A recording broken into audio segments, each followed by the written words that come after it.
Earmuff, you stay on hard.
Let me start.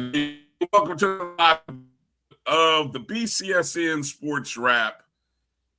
Merry Christmas, Happy Holidays, Happy Kwanzaa, and Happy New Year's to all of you. Bryan and A.D. Drew here. Drew, it's good to see you again, brother. It's been a minute. It's been a while. How you been? Man, I've been doing great, man. It's been it's been 2 weeks since we've been on the air, man. So yeah, about 2 weeks. Been 2 weeks, man. So just happy to be back with you, man, for our last show. Can you believe it, Bryan? The year of our Lord 2025 is almost over. Almost coming to an end, Drew. What a year it's been. Hello to everybody. Those of you joining us, however and wherever you're watching us, you might be watching us on our YouTube pages, watching on the Facebook channels, on Instagram Live, or on Twitter. We say hello and we thank you for coming in and joining us. We're going to try our best to recap the best of 2025. Now, with that said, that is a mouthful because there's this is the kind of show that requires a full production team of more than 2 people, and 2 people who aren't extremely busy as Drew and I are. So we might miss something. We might not have video and pictures and imagery, but if you know our show, you're gonna go down memory lane with us, and you might help us remember something that we forgot. And so, Drew, let's make sure when we see those kind of things in the chats, let's make sure to star them so that we make sure to bring them up. And that's what I was going to say. Help us out. Some of your best memories of 2025 that you all remember. And let's try to encompass major events in all of the sports. Let's go back to basketball, back to last year's conference season. Baseball, softball, track and field, indoor and outdoor track and field, golf, tennis, into the summer. Yeah, we know we had some news always during the summer. You've always got some strange news, athletic directors changing hands, coaches changing hands, football, volleyball, whatever it is. Help us out. Maybe you guys will think about something that we miss. You probably will think about something that we miss. So as much as we cover, and I know for me, as much as I am enamored in athletics at my institution and in my conference and on my level, sometimes I miss things on the Division I level, Bryan. Yeah, I get it. It is what it is. Yeah. Thank you, Sly. I was there for that. Yeah. You know what? That wasn't on the list. That was not. That's why we need people like you, Sly. I was there for that one. Thank God. Yes. That was not on the list. You know what?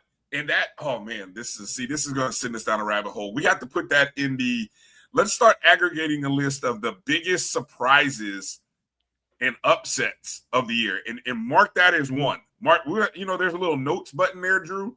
I don't know if you and I have that shared, but let's kind of start tagging some of those biggest upsets of 2025. You see that little notes thing on the right side? Yes, I got see you. See if you can add to that. I wonder if it'll show up if you add something. If I'll see it as well. I don't think it does. I don't think it. Maybe try it.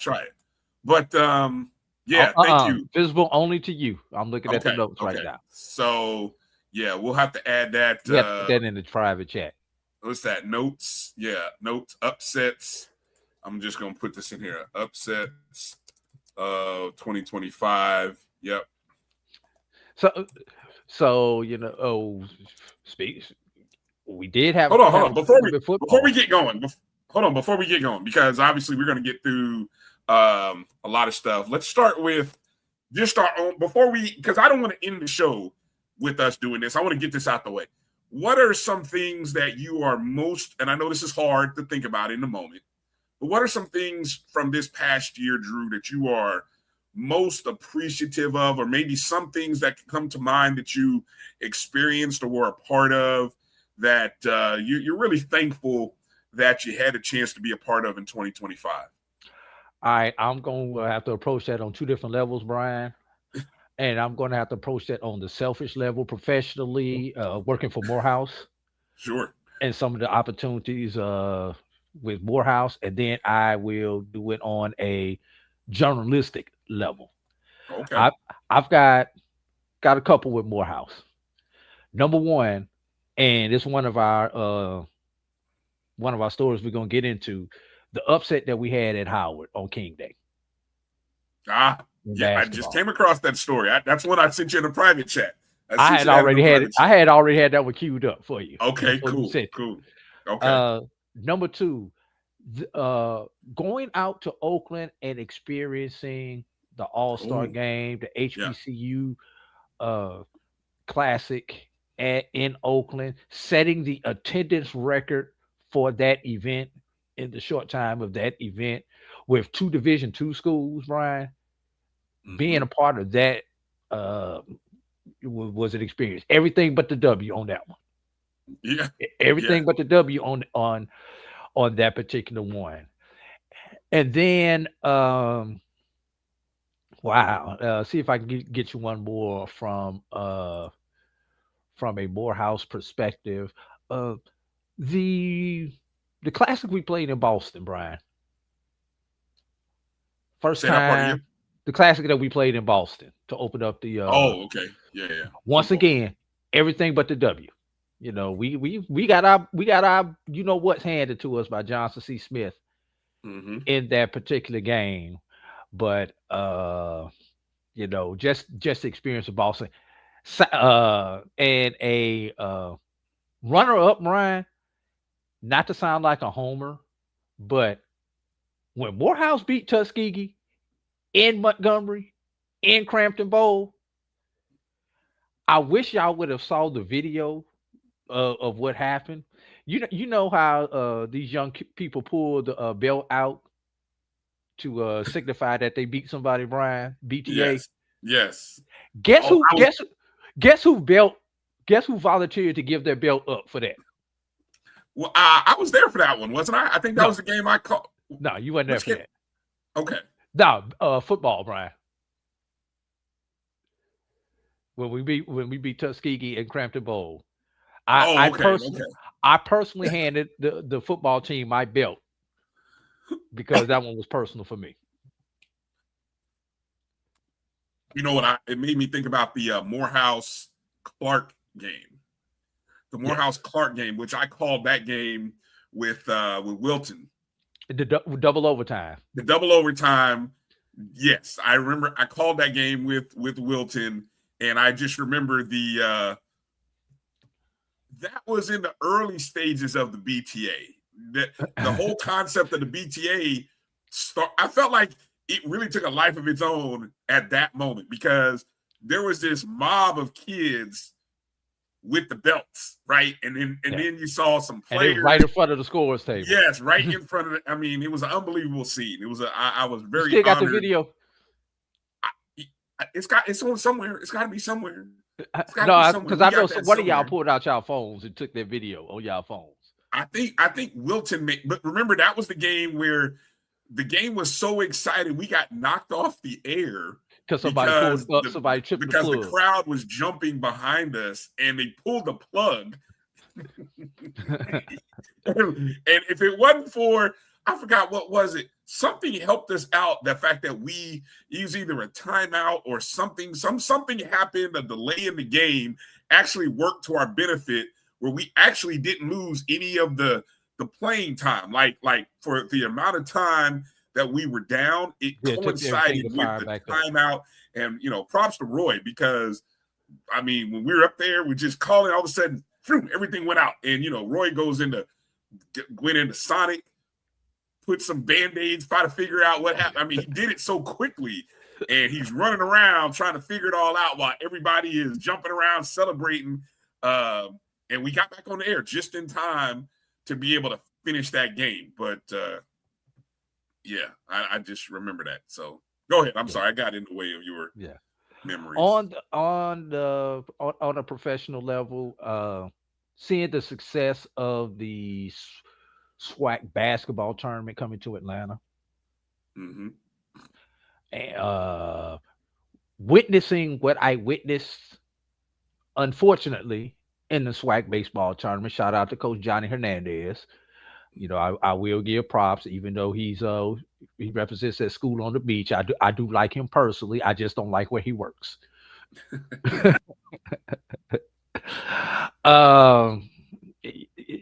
Just different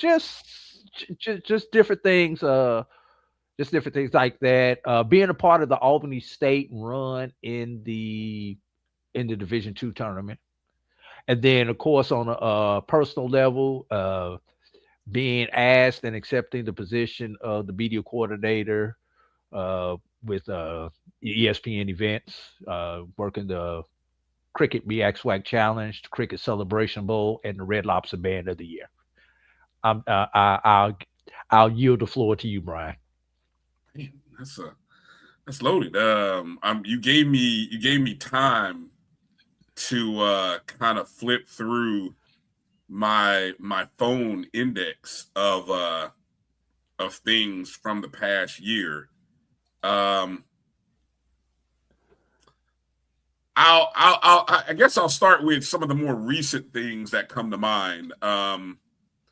First off, incredibly honored, blessed, humbled to have the opportunity to be the play-by-play voice for Florida A&M football on the Rattler Football Network, calling 10 games this season. Although it was not the season that we had dreamed and imagined, that was a opportunity that I had long dreamed of doing, as far back as being an undergrad in Gibbs Hall, listening to play-by-play games of FAMU football games, and knowing my aspirations to be a play-by-play broadcaster. And yes, I've done stuff, with you, Black College Sports Network, loved all those moments, but being associated with a team is always a dream that I had.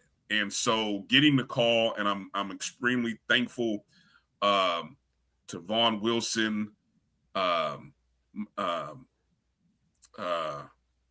on, I gotta think. I gotta make sure I get all of my thanks in here, because it wasn't just Vaughn, but Angela Suggs, Al Chester,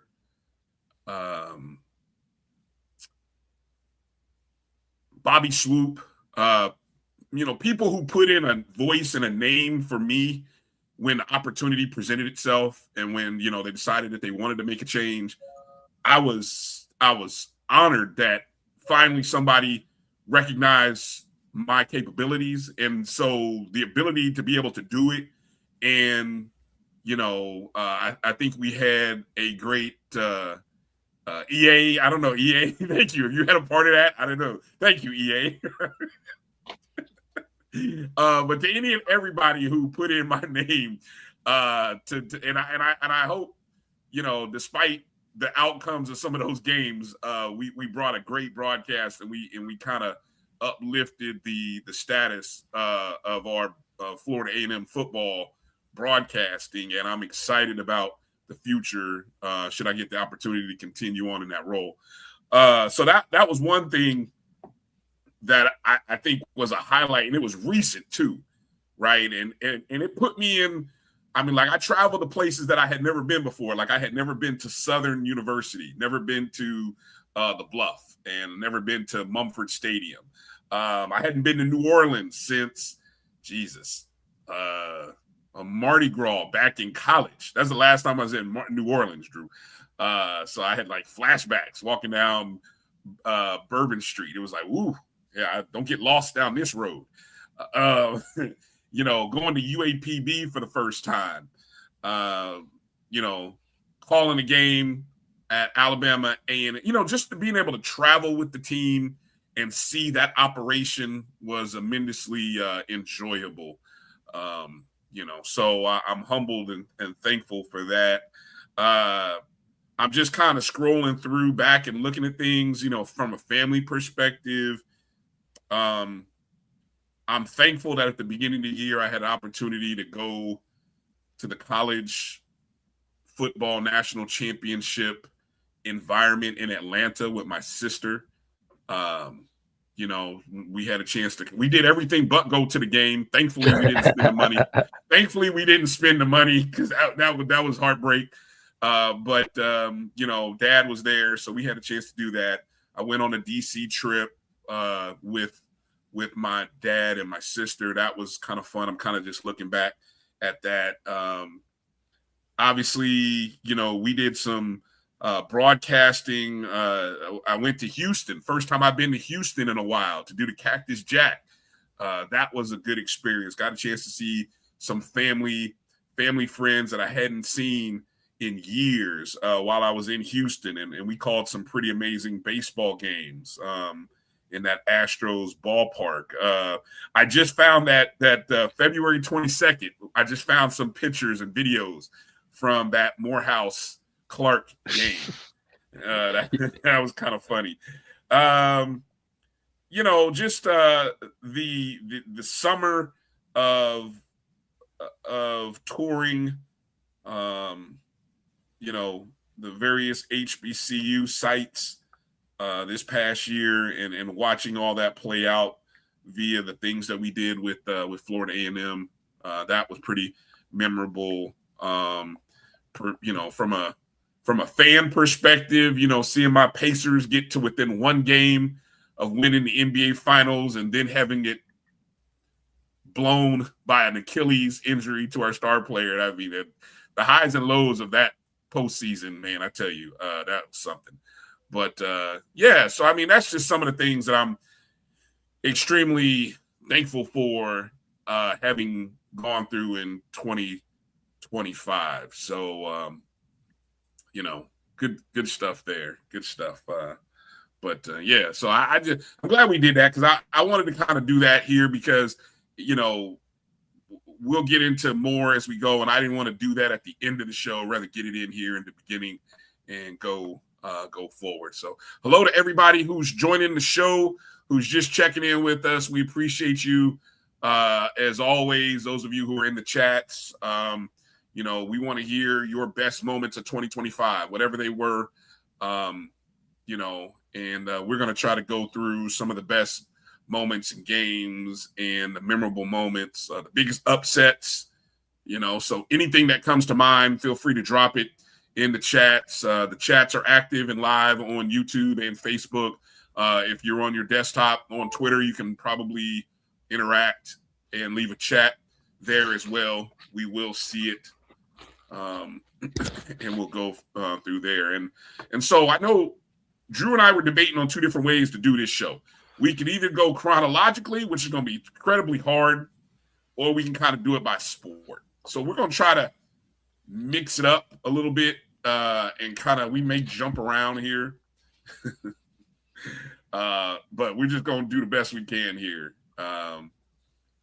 And so I think we both talked about kind of starting in basketball. Unless you wanted to mention, I'm just kind of flipping through one of our favorite sites that kind of has a nice chronological order. Shout out to our guy, Alex Hines, HBCU Sportsnet.com, HBCUSportsnet.com, where he has a great aggregating website that, his site goes all the way back. It'll show you in chronological some of the things that happen across the HBCU diaspora. So where do you want to do? What do you want? One last time, Drew. Do you want to go basketball like we kind of talked about? You want to start with basketball? Let's stay with the original plan. Yes. Basketball. All right. And let's start. And let's start in DC. Start in DC? Yeah. What happened in DC that you want to start with, Drew? I want to start with that Morehouse upset victory over Howard. Oh, okay. Go ahead and start there. All right. For the first time since 1997, the Maroon Tigers claimed a victory over Division I opponent, and that opponent just happened to also be Howard, in front of 2,600 people at Burr Gymnasium. Game that went back and forth. Morehouse had control of the game. Howard made a run in the early in the second half. Let's see. Morehouse had a 40-28 lead at the half. Howard made a run in the second half. Retook the lead 71-69 with less than 3 minutes remaining. Morehouse was tied up at 71 each with 2:43 remaining. And ultimately, Morehouse will go on to capture the victory, 79-76. Morehouse had a player that played so good that he hit the portal and went to Howard. One Cedric Taylor the third. Shout out to Trey. Say if we can't beat them, get one of them. That probably made a nice little NIL pocket too. Little NIL, made a few dollars for himself. Yes. Good stuff. Since we're talking about our schools, right? I will say from a Florida A&M perspective, what a crazy year it was for basketball for Florida A&M. We haven't had a lot of things to talk about from a basketball perspective, but Coach Pat Crary gave us a lot to talk about in 2025. He really did. Dating as far back to how horribly mismanaged his initial contract was in 2024. That's the best way I can say it. Our prediction that I got right. You did. And if you remember, let's go back to 2024, and I said Patrick Crary will not be the coach at Florida A&M in 2025 for one of two reasons. With that bogus 1-year contract, A, he was not going to perform well, and that was going to be their excuse to let him go. Or B, he was going to perform well enough where somebody else was going to come in and swoop him up. And when about January of last year, where they gave him a contract offer and he did not sign it, I knew what was kind of happening. And as soon as the opportunity came, Patrick Crary got on the first train out of Tallahassee. I think you're making it. You make it sound so nice and easily compact, Drew, that I don't think you do it justice. And I say that because I feel like I spent enough time talking to Coach to know that and know some of the things that were going on behind the scenes.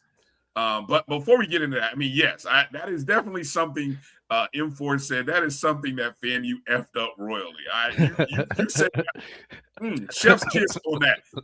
You said that perfectly, because there was a moment where obviously, I'm not going to rehash the old stuff, but you said what you said, right? But when he got to winning, he got on a winning streak, and now we got on a winning streak. We're in the Angela Suggs AD era. We got a new AD, and she's working behind the scenes to make sure everything's right.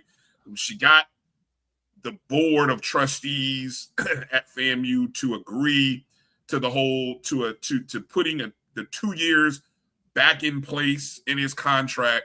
And so as we're going into the end of the season, right, FAMU is sitting there somewhere in the, I don't even know where we were in the rankings, but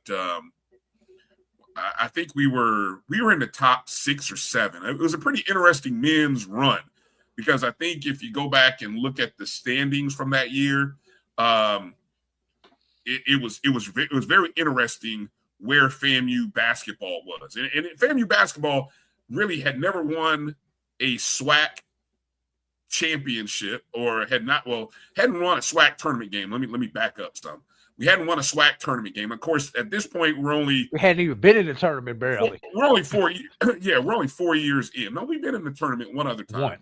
Once. One other time, yeah. And if I'm not mistaken, we did have, I gotta think, the MJ Randolph era was in the SWAC, and I think he may have won. I feel like he may have won. That was the year they made it to the tournament. The first year. He won Player of the Year. He won Player of the Year that year. And so it was what it was. He won Player of the Year. I think he won Player of the Year. But anyway, we ended up having a player win Player of the Year. We had a player win Newcomer of the Year. We go into the tournament, and this was the 10 team, right? So I think we were one of the 4 teams that had to play in the opening day, because it was like teams 7, 8, 9, and 10 had to play the first game. So I think we were maybe the 7 seed, if I recall. We played the 10 seed. So we won the opening game, but we won it without the SWAC Player of the Year, right? Conveniently unavailable. I'll say it now. Rumors were already floating that he was making a business decision at that point in time, is what I was hearing in the background. But needless to say, who knows what could have happened if he would have been there. But we won a game without him. We go into the next game where we're playing Jackson State. Man, talk about a heated rival. And so we ended up losing that game to Jackson State in the quarterfinals. But everyone knew, and all the rumors were floating around with Coach Crary. And of course, he would eventually, and this kind of leads me to the other kind of coaching carousel that occurred during that whole tournament, which you had Alabama A&M and their coach, right, Otis Hughley, who was on the last year of his deal. He would end up, I guess, he had an option and he decided to resign, or either they wanted to not renew the contract, whatever. But so Otis Hughley is out at Alabama A&M. Instantly, everyone's ears perk up because Crary hadn't signed his contract or that extra 2-year thing. But nobody was looking to the right, where Dante Jackson, who was the coach at Grambling State, who had just previously took Grambling State to the SWAC, or they won the SWAC in 2024, went to the tournament. Didn't they win a game in the tournament, I think? Yeah. So, but no one was looking that direction. And what do you know? The news comes out, Grambling State's Dante Jackson is leaving to go to Alabama A&M with his former AD, Dr. Paul Bryant. Everybody's like, whoa, what the heck just happened? But wait, there's more, because that just opened the door to, of course, Dante Jackson, Pat Crary, good friends. that opened the door for Grambling State to come in and make a sweetheart deal to Pat Crary with some stability, length of terms, contracts, more money, more NIL, everything that, look, he wanted without the BS that was going on at FAMU, he got from Grambling. And at the 11th hour, boom, he makes the choice to say, I'm going to Grambling. All right, hurt my heart, but I understood. So he's gone to Grambling. That leaves the door open at Florida A&M. And I was one of the first people, Drew. I'm claiming this. I'm claiming this one. I was one of the first people that said the first call that A.D. Angela Suggs should make should be to Heisman Trophy winner Charlie Ward. If I got the Patrick Crary prediction right, you got the Charlie Ward part of it right also. So we both get credit for that one. Yes. I got that right. And I had no insider information, didn't talk to A.D. Suggs, but just kind of I knew the tea leaves, but I didn't know it all. And so, come to find out, she had a great relationship with the Wards, and she was on the phone the minute Crary was trying to being courted by Grambling.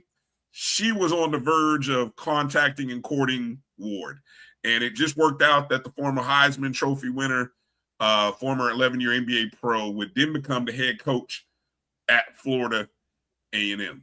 And so that little triangle kind of worked out where Crary leaves Florida A&M to Grambling. Dante Jackson leaves Grambling to go Alabama A&M. Ward enters in at Florida A&M. But also among those coaching moves, how about Alcorn State losing Landon Bussey? Landon Bussey, who went to, I believe, where did he go? Chicago State? Chicago State. Yeah, he leaves Mississippi after a very successful run where he won a couple of regular season titles at Alcorn State. So he ends up leaving Alcorn to go to Chicago State. That took place. And then while we're talking on the Division I side, the craziness in the Division II level was even a little messier, maybe a little funnier. Can I break that down? Break it down. If you remember the All-Star Classic, that was in what was the All-Star game at last year? Because Indy this year. It was Indy, wasn't it Indy? No, it's in Indy this year. Anyway, the HBCU basketball All-Star game. Yes. You realize that all of the coaches on the Division II side, none of them wound up representing their team after that game. Oh, yes. For yes, the following year. I remember that. Yes, I remember that. Yes, it was in Houston. Thank you, Troy. Yes. Yes. None of the Division II coaches represented their teams after that game. Because you had coaching changes. You had Fayetteville State's Luke D'Alessio, who was the head coach. Going to, they just did a coaching trade. That's all they did. They did a coaching trade because Fayetteville State ended up hiring Bluefield State's coach, Devin Hohen, I think is his last name, because I may be saying it wrong. But it was the Bluefield State coach. Yes. So he ends up going to Fayetteville State. The Fayetteville State coach, which shocked everybody because like, man, the man he had a good run. Okay. Bluefield State hired him. So as you said, there's that coaching trade. And then of course, I gotta mention it, Drew. So you want to cut your screen off. But after 20 years with the Morehouse College program as a head coach and assistant coach, Douglas Whitler and player alum, he's gone at Morehouse College, and I forgot where he ended up at. I saw it somewhere. Allen University, yes, Allen University, and I don't know who your head coach is now, Drew. Apologies. I know you. Larry Dixon. Larry Dixon. Thank you. Larry Dixon becomes a new NC coach. State fame. Yeah, becomes a new coach at Johnson Morehouse grad. College. Yeah. So that was on the men's side. The women coaching, but hold on, let's stick to the men here because let's go back because we're still talking men's basketball because I think that's enough of that. But let's talk about some other big moments that occurred on the men's basketball side. And I think we got to mention Alabama State. We got to mention what Alabama State did in the SWAC tournament. Defeating Jackson State, if I remember correctly. Defeating Jackson State in the championship. Picking up a win. Wasn't there? Okay, first four. So hold on, I'm gonna be messy here. They picked up a win over Jackson State's head coach. Help me out here. Former Mo Williams. Mo. Yeah. Who got Alabama his coaching start, who got his coaching start at Alabama State, then leaves Alabama State after 2 seasons, 2 bad seasons. All right, I'm saying it. But he left to go back home to Jackson State. Okay, we get it. You know, you go back home, it is what it is, right? And you got one bid to go to the tournament. And Alabama State ends up beating Jackson State to go to the tournament. Then Alabama State gets to the tournament, the first 4, right? Or it's the opening round. Yes, the tournament. No shade. I call it the first 4, but whatever. And they win a game in a buzzer beater. A buzzer beating March Madness, one shining moment miracle in which they advance. I don't even remember who they beat, honestly, but it was let me see. I guess 20 years. Alabama State hadn't been to the NCAA tournament in 20 years. That was the last time they went. Alabama State ends up getting a win. And then I believe they went on to play. Do you recall who they played in the St. Francis? Thank you. M4, they beat St. Francis in the first 4. And then they went on to defeat or lose to, was it Purdue? I feel like it was either Purdue. We didn't do this great research here on this guy, so I apologize for that. But they did lose in the next round as a 16 seed.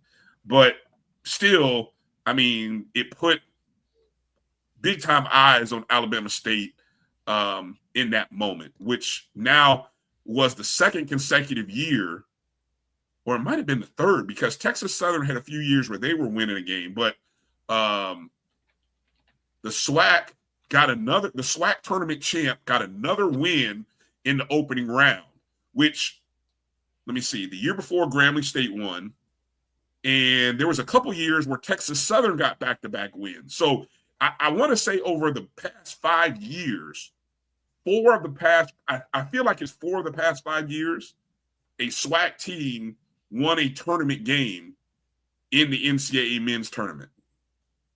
That sound about right? That sounds about right. Yeah. Yeah.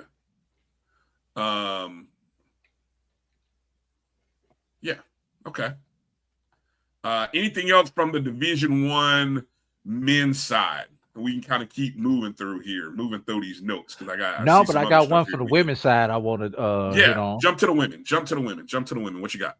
How about first of all, Diamond Johnson, Player of the Year in the MEAC, Norfolk State, and what she did at Norfolk State, and then Coach Larry Vickers at Norfolk State, who goes on to take the job at Auburn. Right. On the heels of a 30-4 season at Norfolk State, and don't bury the lead on that, Drew. Norfolk State went to the tournament as 13 seed, I believe. Something like that. Yeah, 13 seed. They were a 13 seed, which was the highest. That was better than Tamika Reed and Jackson State, who was a 14 seed. Yes. Yeah. Jackson State's team from about 2 or 3 seasons ago, where they played LSU as a 14 seed. Yes. But yeah, Norfolk State's men and women won the MEAC. But the women, of course, were the dominant team.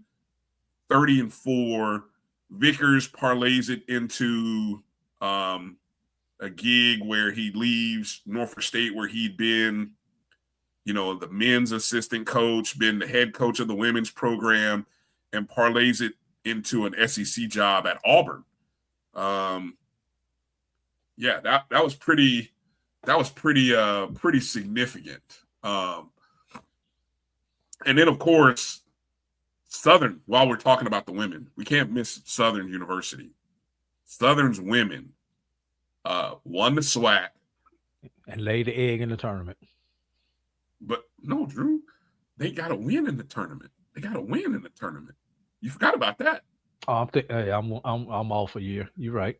Yeah, you're thinking about Southern. Men. I'm thinking about the men. Okay, yeah, you're thinking about the men. But Southern's women, don't forget, this was the second in the past 3 years, I think, that they won.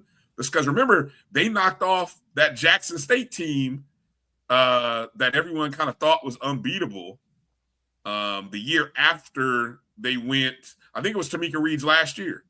Tamika Reed's last year. They knocked them off in the semifinals. And then I think they won in the championship. So this was like the second in the past 3 years that Southern's women won. Well, this time, Southern's women went to the NCAA tournament. Of course, they do that whole opening round, first four kind of thing. And this time they got a win. Southern's women got a win, which I think was the first SWAC women, the first ever NCAA tournament victory. I know it was for Southern, but I want to go so far as maybe for SWAC women. SWAC women's basketball, was it a first? Might have been a first. But I don't know. It was pretty historic moment. So Southern's women just keeps winning. Like right now, this same program in the fall or winter, in the month of November and December, have been pretty significant this year, where they've been knocking off Big 12 teams and first in SWAC women's basketball.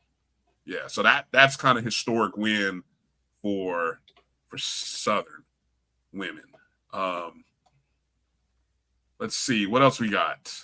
Division II. 2 CIAA teams advanced in the NCAAs with a win. Virginia State and Fayetteville State advanced to the second round of the NCAA Division II tournament for the first time in over a decade, I believe. Yeah. I think that was on the men's side, if I'm not mistaken.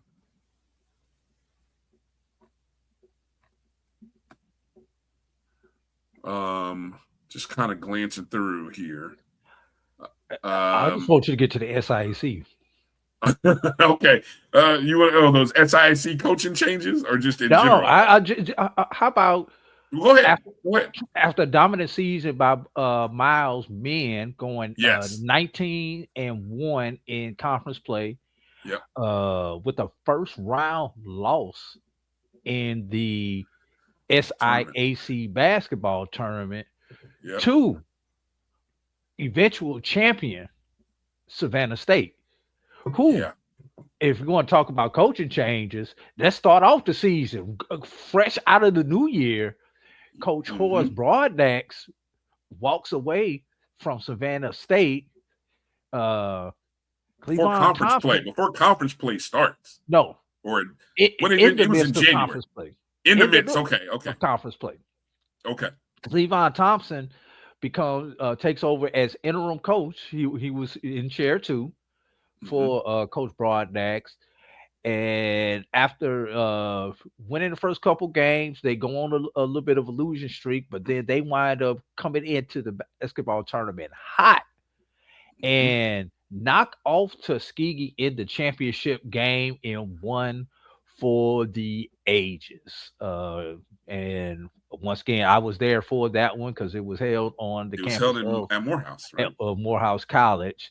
So how about that one? And then on the women's side, how about Miles repeating as SIAC champions on the women's side winning both the regular season and the conference tournament title. Yeah, Miles, a basketball school, easily. Miles College, a basketball Yes, school. they are definitely in the basketball business. No, I didn't skip over. Look, I mentioned the 2 CIAA men's basketball wins. I did, and I mentioned them. Yes, I did. You must have turned your or there must have been a skip. I did mention Virginia State. your Wi-Fi must be buffering, Steve. I mentioned the CIAA men's basketball wins, right? Virginia State and Fayetteville State, right? I think I got that right. Yeah. Yeah. Okay. All right. So I knew I mentioned it. I want to get called out for, but that's why you guys are here. I told y'all there's going to be some things that we may forget or miss, and you guys go ahead and let us know. Now, coaching changes that occurred in the women's level. Okay, we already talked about Larry Vickers leaving Norfolk State, going to Auburn. Well, that left Coppin State. Coppin State's Jermaine Woods leaves to go to Norfolk State. He becomes the new coach at Norfolk State, and Daryl Mosley becomes the new coach at Coppin. Can we stop right there, Brian? Yeah. We forgot to mention one that we don't mention too often. How about Lincoln, Missouri getting to the men's Division II basketball tournament? Okay. Yeah, we forgot about that one. As a number 7 seed. Did they win a game in the tournament? I don't remember if they won a game or not, but the fact Lincoln, Missouri, we don't talk about them since they're outside of the traditional conferences too often. So I definitely wanted to mention Lincoln of Missouri. Right.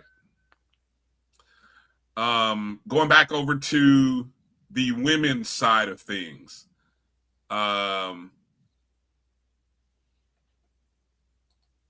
Virginia State's Nadine DeMont leaves Virginia State to coach at Morgan State. The previous coach at Morgan State had retired. Alabama State's Frida Freeman Jackson resigns, and she's replaced by former Texas Southern coach Janetta Hayes.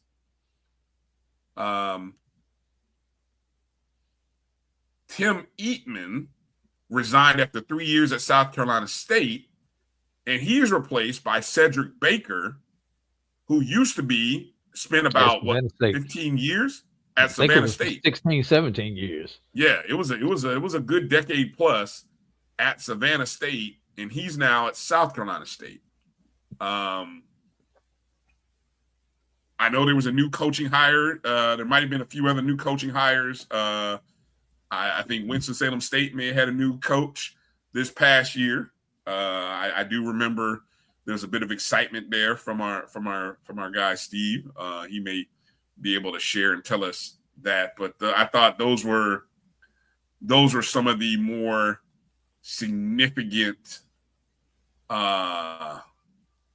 names from the basketball. Anything else from the basketball side of things that we may have? Tierra Terry, thank you. I think she is a alum, if I'm not mistaken, former player. And yes, be proud because the Rams are 10-1, having a pretty good season. Yes. Yeah. Okay. She left Virginia Union to come home. See? Thank you guys. You guys in the chats. There it is. All right. Yeah. Good stuff. Langston. I know I had a couple of people ask about Langston. They had another good season. I think Langston's men and women both qualified. I think they both won their tournament. But they didn't quite have at least the men they made it to the 16, but they didn't quite have the season where the year before they had made it to the national championship game. Right. Even though I think this year or in 2025 they were like preseason number 1. Correct. They didn't quite have the same type of success in the tournament. So yeah. But I mean, still, I think both Langston programs are having good seasons right now, and I know we'll be talking about them a little bit later in the year. Anything else? I know you had Philander Smith won the inaugural HBCU AC Women's Basketball Championship. And I believe Philander Smith's men, didn't Philander Smith men win the men's side? I believe so. Or, I mean, it was, my notes say it was Dillard and Philander Smith in the final. But I think it was Philander Smith that won. And, of course, this was the inaugural year of the HBCU AC in basketball. Formerly the GCAC. Formerly the GCAC, yeah. So I think we didn't beat basketball to death, Brian. Yeah. Let's take a break. Let's get on the spring sports. Baseball, softball, track and field. All right. This will be quick. Whatever you guys can help us out with this one. This will be kind of interesting to see what we recall from this one. Because this was, especially with this is like from February to April, May. Softball is going to be good. Okay, yeah, Troy, drop some nuggets in there with softball, Troy. Let us know what you remember. Yeah, please and thank you. Let us know what do you guys recall from the past softball, track and field, and baseball season? Because it seems like so far long ago, but there were a few things that definitely caught our eye from the past year. So, all right, you're watching the BCSN Sports Wrap right here on the Black College Sports Network. We'll be back in a moment.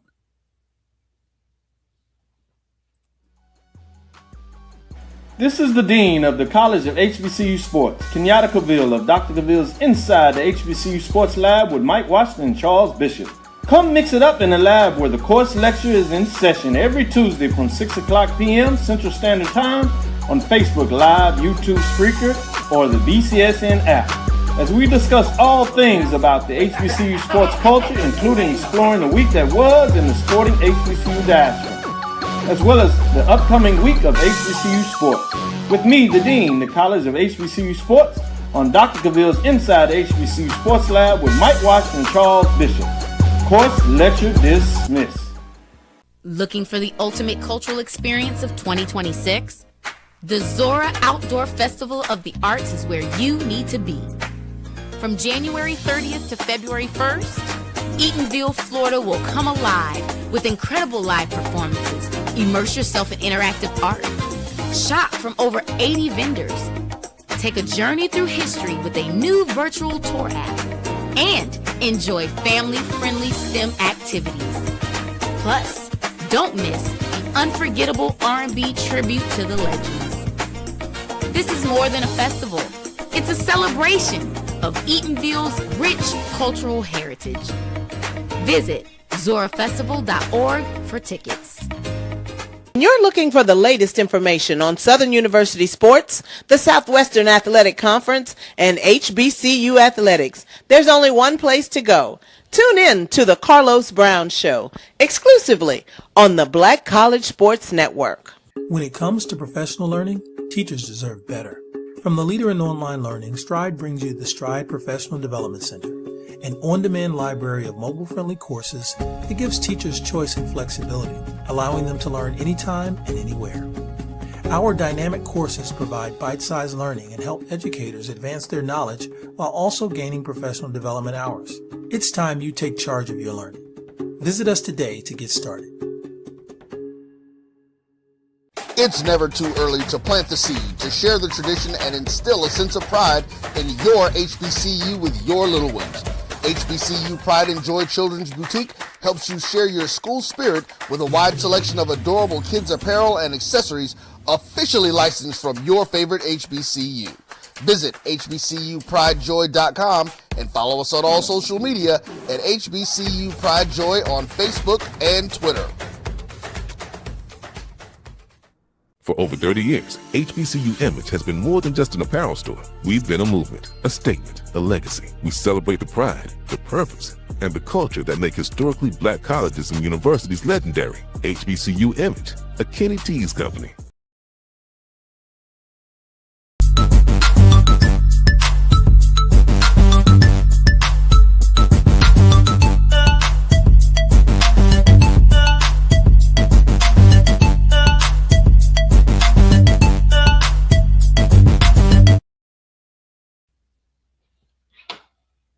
All right, welcome back to the BCSN SportsWrap. Bryan and A.D. back with you as we try the best as we can to recap the best moments of 2025 in HBCU sports. I was gonna say, before we get into baseball and softball, I want to kind of go through some of the championships for some of the other Olympic sports from the spring. Okay. And help me out. Once again, help me out if I miss something. How about Alabama State in men's tennis in the SWAC? Okay. Yep.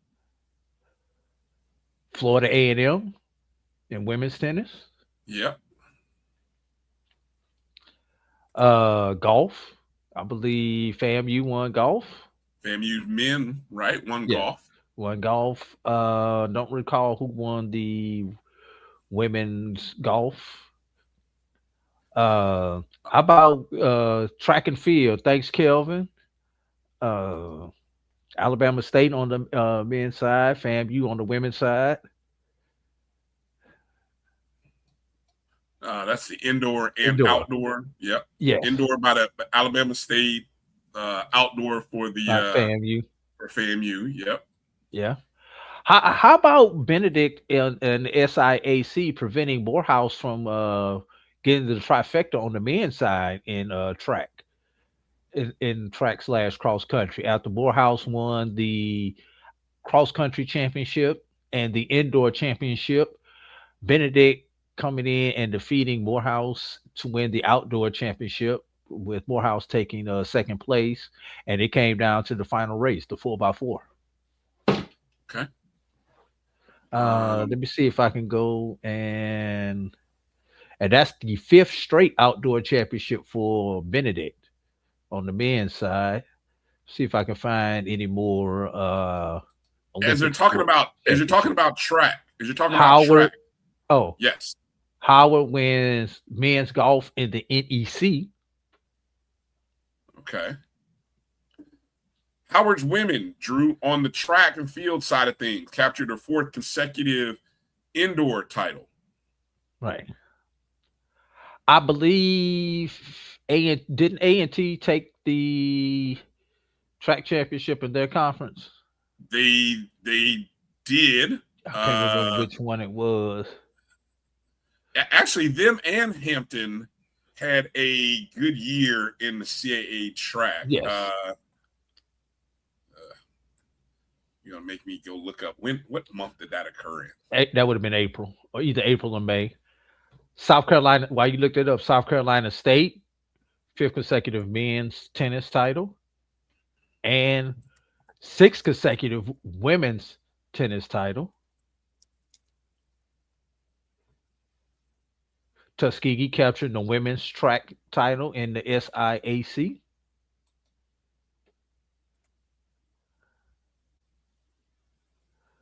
So those are some of the. Yeah, here we go. A&T's men won the indoor CAA.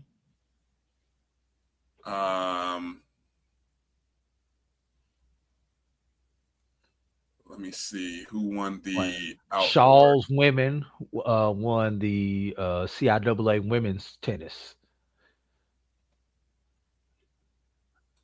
I believe that takes care of all of the. Oh, Lincoln, Missouri also had a Yeah. successful run in track. Yes. I remember that. Yes.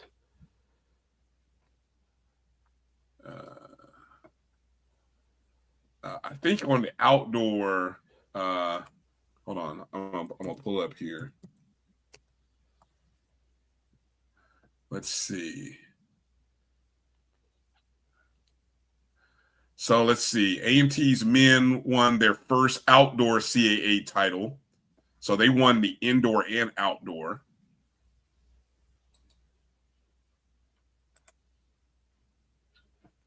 Hampton's women finished second in the outdoor.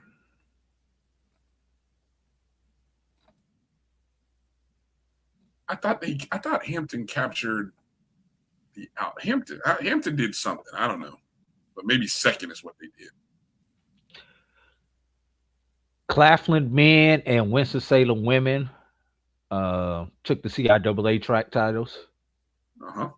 Bowie State took softball in the CIAA. Did you mention this? Did you mention that Winston-Salem State won the inaugural flag football championship in the CIAA? I did not, and thank you, Steve.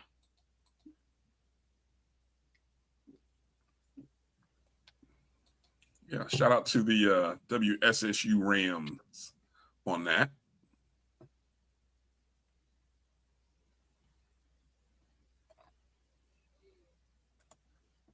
What else did we miss? I feel like we could. I think we hit all the Olympic sports. Yeah.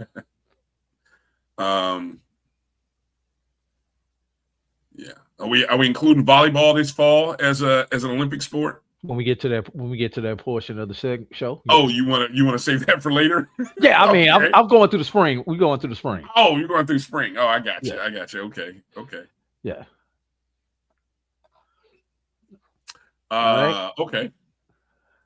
Well, that brings us to the baseball side of things. We could start off with before we even got to tournament play. We could start off with the unfortunate passing of Michael Coker in late April, and a lot of it due to his passing caused the cancellation of the Black College World Series, an event that you and I had participated in the past. Yeah, I'm sorry. Michael Coker, who was dealing with cancer, yes. And lost, the fight with that, and so of course, Black College Nines. Michael was one of the premier voices in covering HBCU, very well known and respected. And I know you've kind of jumped in and filled in as a writer. Also LA Bachelor, another recently, very recently. Two brothers, part of the HBCU Pro Sports Media Association, and I was worried, and you guys in the chats, and this is where we love the chats here. If there's any other names of legends that we lost, whether it be sports media, athletics, please post them. Because that was the one thing I didn't research. Didn't research, because inevitably you always forget something. Like I just seen a media entertainment one of those, which you're like, hey, these are some of the Black voices that we've lost in entertainment, and like Malcolm Jamal Warner like, and stuff. Yeah, Angie Stone, names like yes. that, and I'm like, man, did they forget me? So I'm looking through the comments to see did y'all forget anybody? Because inevitably, nobody keeps. I'm sure somebody does, rather. I shouldn't say nobody keeps, but somebody usually keeps a running Rolodex of people that we've lost.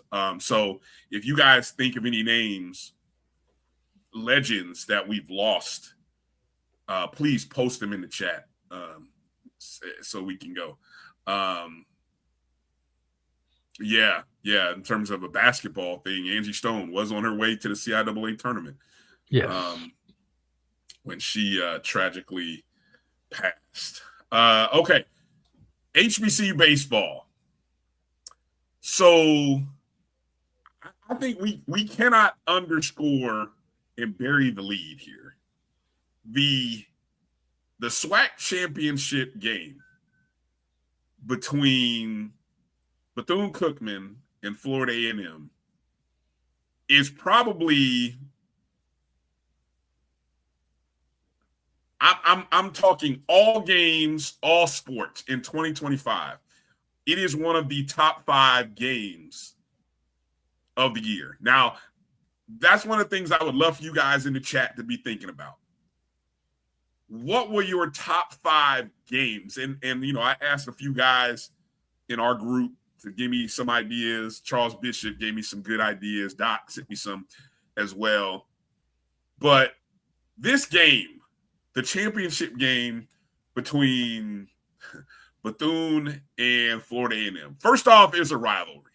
I mean, we just got to keep it. Championships run through Florida in baseball. I hate to say it, Swag. It does. I mean, last year was a blip. Last year, which Grambling won, I'll praise the Grambling, good squad, but that was a blip. And they had to do it they had to beat some Florida schools, did they not? They had to beat some Florida schools to get there. Okay, yes. So just letting y'all know. But what a game. And the fact that Bethune-Cookman had, let me see, I had it. Second time in 3 years those two teams have met in the finals? Yes, second time in 3 years. The last time Florida A&M won that contest, right?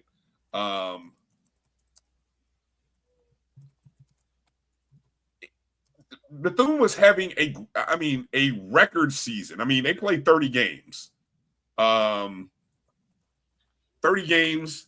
I think Bethune went 27-3. No, 24-6. If I'm not mistaken, they went 24-6. And I mean, they were the 1 seed. FAMU was the 2 seed. FAMU also finished 24-6, but by virtue of the tie-breaking games, those two teams played each other 6 times. And no, correct me. Go ahead. It's 3. They only played 3 this year. Okay. They played. That's right, because everybody only played. That's right. Okay. First off, new rules for baseball this year. Loved them. Loved what baseball did in the SWAC. Right. Thank you for reminding me.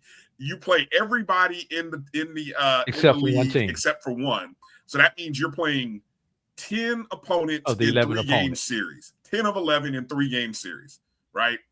Beautiful. Love the way the SWAC did that, and the fact that FAMU and Bethune came down to a 3-game series, which was actually played in Sanford, Florida. 3-game series played in Sanford, Florida, because of renovations that they were doing in Daytona Beach, right? Found that out. But Bethune swept FAMU in that series. Swept them. But it still came down to the last day, last weekend, because both teams finished 24-6. Yes. Right. And so, but because of the tiebreaker, FAMU, who lost their number 1 pitcher early both in teams conference lost their play. number 1, if I remember correct. Did they really? Bethune still had pitching, though, boy. That's but crazy. Bethune had more pitching, but both teams were down their number 1 by the end of the season. Okay. Good point. But Bethune was the team that everybody had favorite, or one of the favorites, and they looked the part. FAMU was the team that had lost like 8 or 9 starters from the year before, and really was a young, quote unquote, inexperienced team. But Coach Shoup did a great job of getting that team to the championship game. And correct me if I'm wrong, Brian. Didn't FAMU lose both their Friday and their Saturday starter during the season? No, because the young portion man of the season. I know Friday starter no, was gone all season. Well, most of the season, most of the conference. well, the season. Friday starter was the number one, Caleb Yes. Granger. Yes, he was Yeah, gone he for was- most of the yeah, conference season. No, the young man who was the number two was a true freshman, Garrett Workman. He Yes. became the number one after that happened, and then I don't know if there was another injury or not, but I know I don't know. Somehow FAMU managed to make it work. Oh, there was another injury, Brian. There was. Okay, I don't remember. No, I'm not talking to the pitching staff. The other injury occurred during the tournament. Well, yes, that occurred during the tournament. You're talking about to Jalen Niles, the shortstop for FAMU. Yeah, that occurred in the tournament. And sidebar, the round of applause he got when he reappeared at Rickwood Field in the stadium from both teams, from both sets of fans, there on crutches for the championship game was just astonishing, Brian. Being injured I think on that occurred Friday night. He was injured on Friday, and then he was back in the for the championship game on Sunday on crutches, but he was there to cheer his team on. Yeah. But let's so I'm just going to go through the box, the recap for those of you who may have forgotten that outstanding game. 11-9, FAMU leading in the, let's see, what inning was it? Was it the bottom of the ninth? Yes. Bottom of the ninth inning. FAMU's leading 11-9. Bethune has 2 runners on. Now, what's even crazier is FAMU had a 9-6 lead midway into the 8th inning. Again, FAMU had a 9-6 lead in the 8th inning.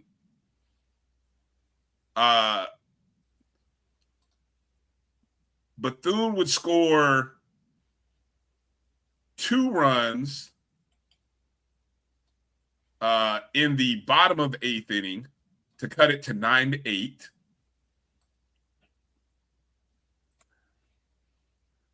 I'm looking at the box score here because I got it. Yeah. So FAMU scored again going into the bottom of the 8th inning. FAMU had a 9-6 lead. Bethune scored 2 to cut it to 9-8. FAMU missed out on an opportunity to score in the top of the 9th.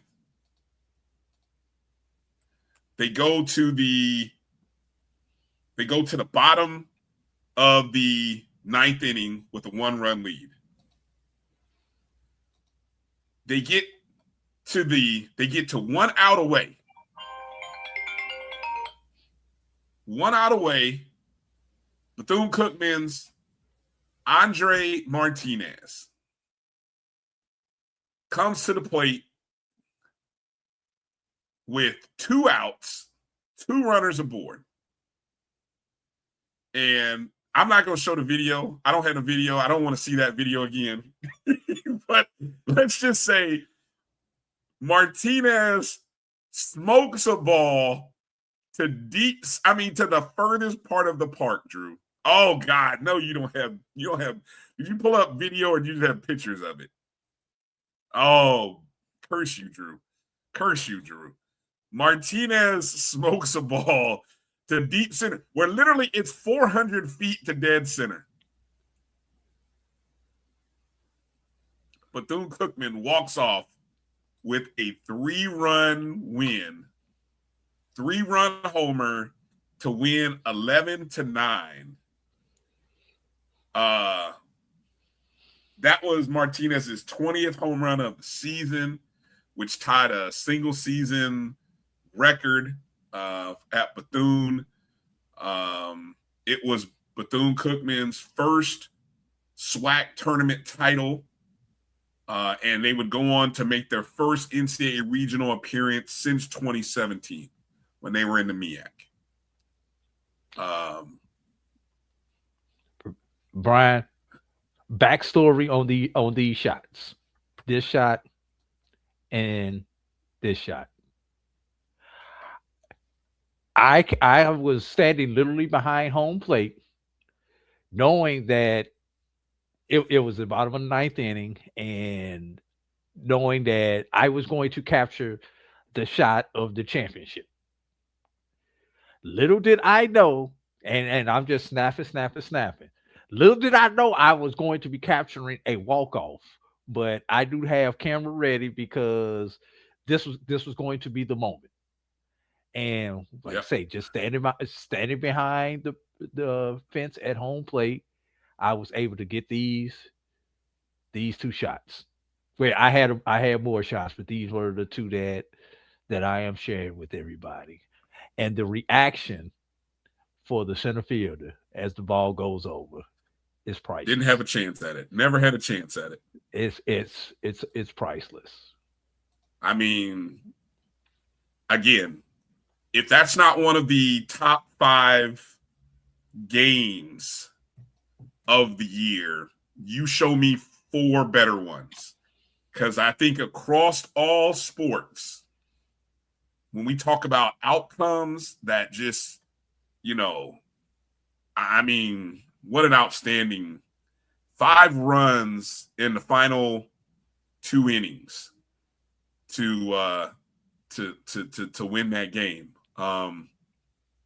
Outstanding job. I saw Coach Hernandez at the Florida Citrus at the and then and what makes it even worse is to lose the way we did to them in football. So I mean, I'm ready for 2025 to be over. I mean, Bethune owned fam last year. Hey, we lost to Bethune. Hold on, and I can even go one further, Drew. Basketball. So did Fab beat Bethune in anything last year? You got me. I mean, we didn't beat them in the baseball in the regular season.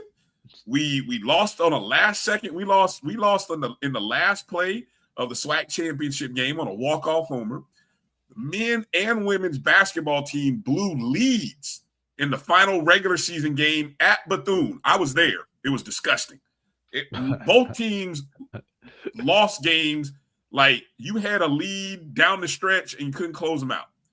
Both, and then we go to so that's what started it, Drew. It was basketball. Basketball started, then it went to baseball, and then football. Well, I mean, look, I don't have to. Oh, thank you, Gail. At least softball won. But softball, when it came down to the one they needed to win, well, was not able to get that one. Yeah, that was a championship. Well, at least softball beat Bethune. But yeah, no, man, that 2025 was a. But I mean, just in general, that was a great game. Great game in general. What else in baseball, Drew? In the SIC, how about Albany State? Not only would they win the SIC tournament, they would actually win a game in the NCAA Division II tournament. Yes. Congratulations. And if I'm not mistaken, that wasn't an Albany State team that was they weren't a 1 seed this year. They were like a 3 or 4. Yeah, which is kind of rare because we've seen some Albany State teams Albany that were like State's a usually 1 seed. been 1 or 2 fighting Spring Hill for the number 1. It's usually either been one or the other. And this year they got it done as the 4 seed. I think it was a good fact they weren't hosting the tournament. The HBCU AC. Of course, again, everything was the inaugural. Thank you. Rattlers did beat them in tennis. So, all right, thank you. I appreciate y'all making me feel a little bit better. I was Jesus, man. But those ones were memorable to say the least. The Hope Credit Union Baseball Championship, where the Talladega College was a juggernaut this year in baseball. I think they even win the HB. They even won the Black College National Championship, if I'm not mistaken, right? in baseball. With no tournament, it was a. I don't know. Did they? I think they did. I think they were the lower level champion by Black College Nine. Right. Congratulations, Talladega had a very good season this year. Let me see. Individually, we had a handful of guys get drafted. 5 players from SWAC programs were drafted in the 2025 MLB draft.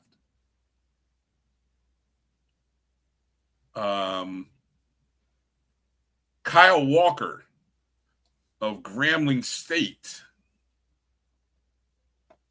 was selected by the Houston Astros in the 8th round, the 246th pick. Brady Popple of Florida A&M University, the catcher, was drafted in the 13th round with the 386th pick by the San Francisco Giants. Cameron Thibodeau of Southern, who was he was the SWAC player of the year, led the nation in slugging percentage, 847, also was the SWAC newcomer of the year. He was selected by the San Diego Padres in the 16th round.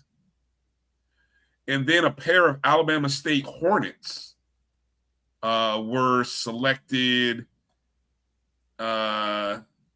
in the 20th round. Juan Cruz,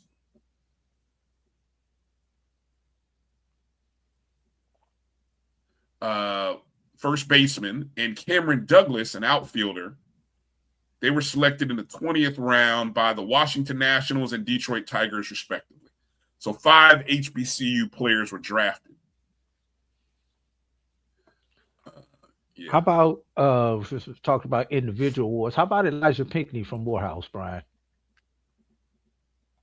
Oh, yeah, your guy. Talk about him.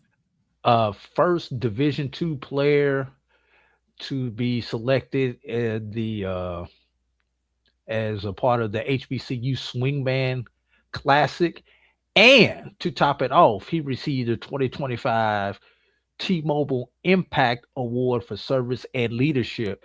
Pinckney leading Morehouse with a 406 batting average on the season. This was the 3rd year of the HBCU Swingman Classic. Correct. And it was held here in Atlanta. I was going to say the first time that it was east of the Mississippi. Really, I got a chance to finally go. Great crowd, great atmosphere. Man, it underscores even amongst HBCU baseball. I thought that was look. It had done pretty well in Seattle the inaugural year, and I think it was in Dallas last year, 2024. Yes. And it did pretty decent from my just casual perspective. But I just thought, that's a significant one. Half our leagues and schools don't have baseball. I mean, there's only two of our 4 conferences sponsor baseball. Support it, sponsor baseball. There's like 3 MEAC schools that play. Or is it 2? 4. Okay, 4 that play in the NEC. The NEC. And then there are, I believe, there's Claflin, Virginia State, and Lincoln, PA, on the Division II level that play outside of the SIAs, and West Virginia. Does West Virginia State play? Yes, West Virginia State plays baseball. Yeah. On the Division II plays level. A&T plays in the CAA. I'm sorry, I'm one short. Bluefield. So there are 5 Division IIs. Bluefield State. And 5 from the CAA/MEAC. 4. Well, 4. Well, you don't count. You're not counting. Well, so I was trying to get to. You got Delaware State. You have Delaware State, Coppin State, Norfolk State, Coppin, Norfolk State, and I believe that's it. Who's the 4th? No, there's a 4th one. I don't think there's a 4th. Yes, there's a 4th one. Is it MES? I think it's MES. Maryland Eastern Shore? Yes. Okay. All right. Maybe you're right. Yes. And then you have A&T in the CAA. So you got the 12 SWAC schools, the 5 and plus 5. So that's Right. 17 of 21 Division I HBCUs. And then you've got what you just mentioned, the SIC. I believe all 14 teams play in the 13. I believe 13 teams in the SIAC play. Right. And then 5. Okay. And then you have, is it 8 in the HBCU AC? It's either 6 or 8 in the HBCU AC. Yeah. Now I don't know where Edwin asked. Look, where is the All-Star game for 2026? I believe it's in Philly. Because that's where the Swingman Classic is a part of the MLB All-Star. I believe it's Philly this year. Ooh, that's gonna be good. That's gonna be fun. Yeah. So that means it'll be. Well, I don't know, Drew, because it should be an AL city. Because it was hosted by the Braves, so that was an NL city. It should be an American League city. Let's see. 26 is Philly, Citizens Bank. 27 is Wrigley. Ooh. Wow. Man, that's awesome. Well, wait a minute. I always thought they alternated leagues, NL, AL. I thought they Maybe did I'm wrong. too. Maybe I'm thinking about something else. That probably how they used to be. Now it's just next man up. Okay. This is a great reminder here about my guy. Make plans to attend the Andre Dawson Classic in Vero Beach at the Jackie Robinson Training Complex. This was the first year that they had a non-HBCU program as a part of that. I think it was Missouri was a part of that this year. And then, of course, don't forget the Cactus Jack, which is the weekend before, which is hosted by the Houston Astros Foundation and the Cactus Jack Foundation, which features usually features Texas Southern, Prairie View, Grambling State, Southern. Who else? This year it had Alabama A&M and who was the sixth school, Drew?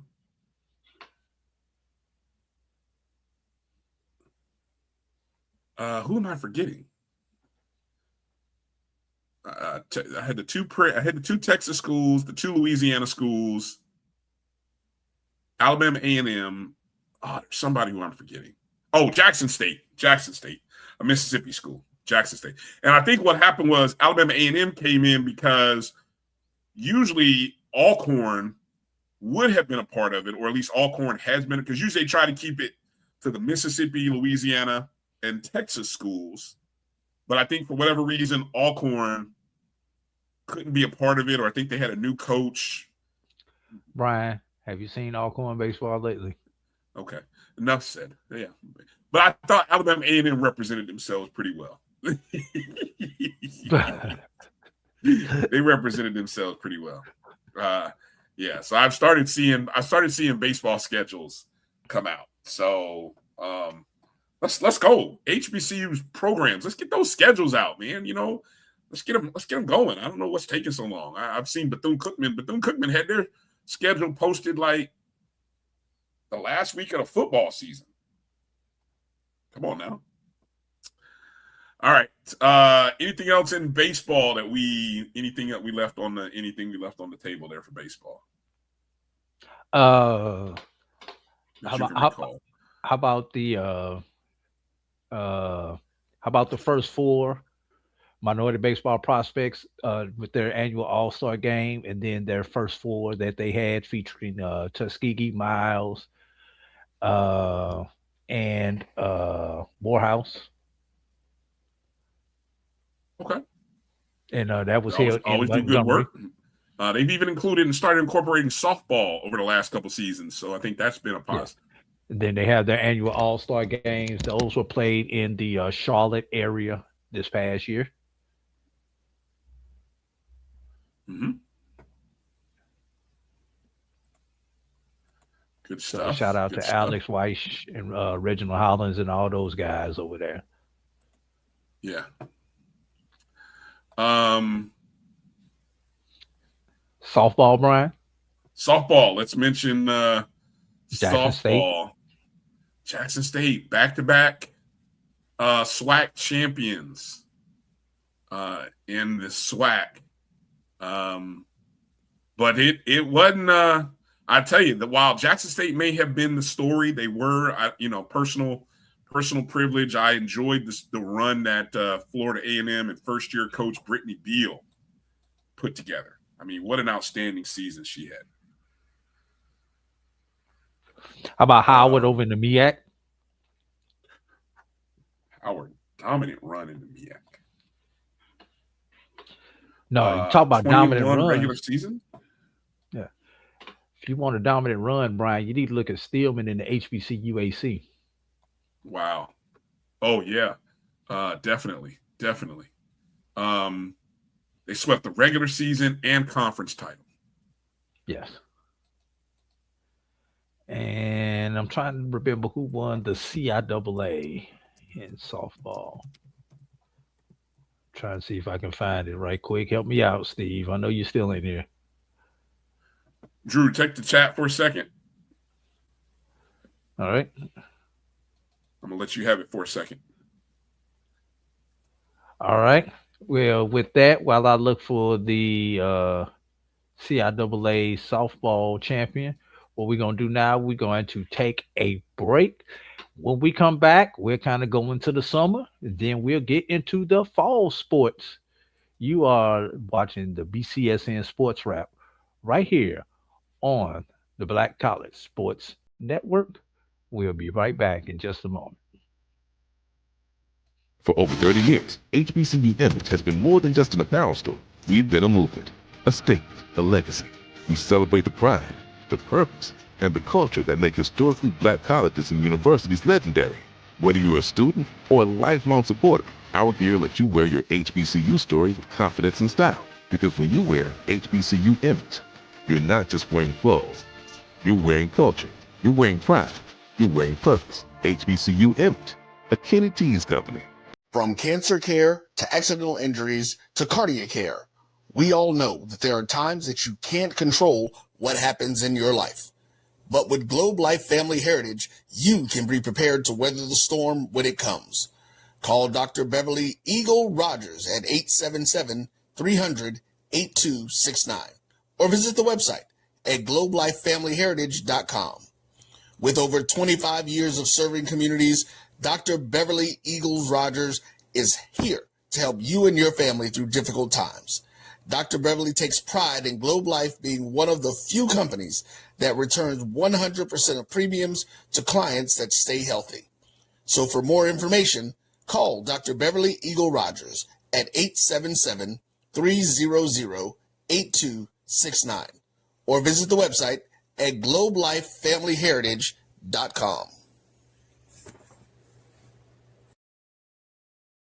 Are you hungry for authentic Caribbean food like jerk chicken, oxtail, red snapper, shrimp, tofu, and rasta pasta? Well, find your way over to Mango's Caribbean Restaurant, 180 Auburn Avenue, right next to Royal Peacock in downtown Atlanta. Them belly full, but we hungry. Mango's Caribbean Restaurant, open daily from 11 a.m. to 10 p.m. And on Friday and Saturday, we're open till 4 a.m. Come to Mango's and put some spice in your life. So we've got a good thing going.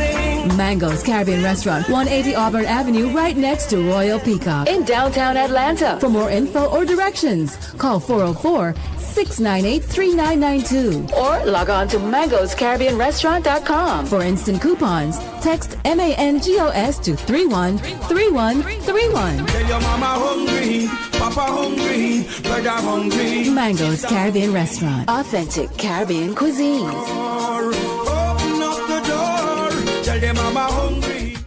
It's the 37th annual Zora Festival. It's in Edenville, Florida, Saturday, January 31st and February the 1st. On Saturday, the all-white party tribute to Frankie Beverly with Maze guitarist Jubu. Bread. Sunset. Marshall Williams. And on Sunday, the Line Dance Party Live with Jeter Jones, Mike Clark Jr., and Boss Lady Coco. Tickets available at zorafestival.org. You're looking for the latest information on Southern University Sports, the Southwestern Athletic Conference, and HBCU athletics. There's only one place to go. Tune in to the Carlos Brown Show, exclusively on the Black College Sports Network.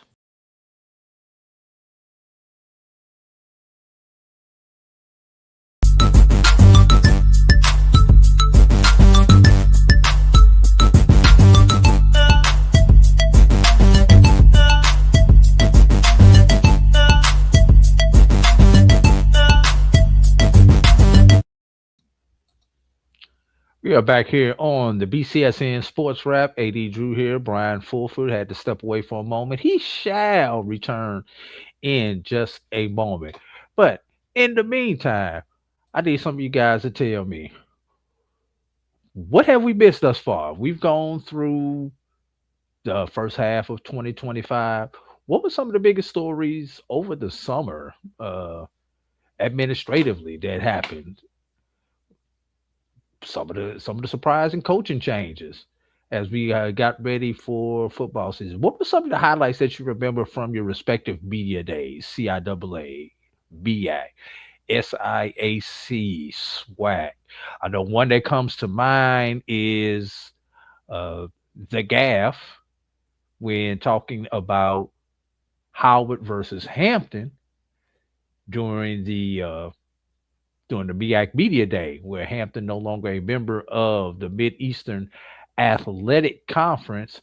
And help me out, Brian, who was hosting the BAC Media Day who said something about who called Hampton Howard when interviewing Coach Larry Scott at Hampton?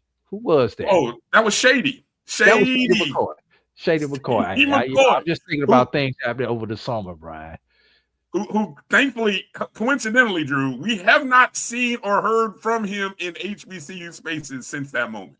I wonder if he's a candidate for the Howard job. Ooh. He wanted it. He sure as hell wanted it, didn't he? Well, he's got to remember which HU is which HU.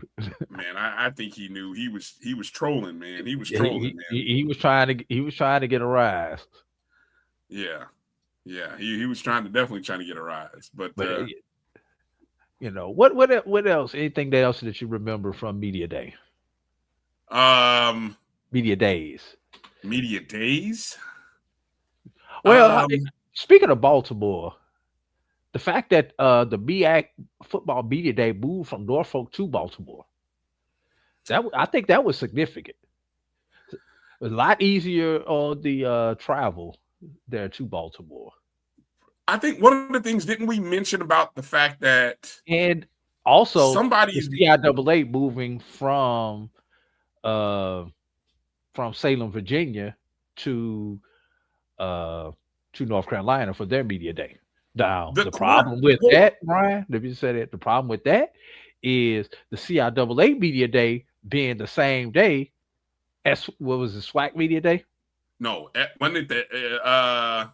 SIAC and SWAC were back to back days. Thank you. But CIAA was the same day as the SWAC. Yeah, that. Yeah. So the coordination of the timing. Thank God they have this new.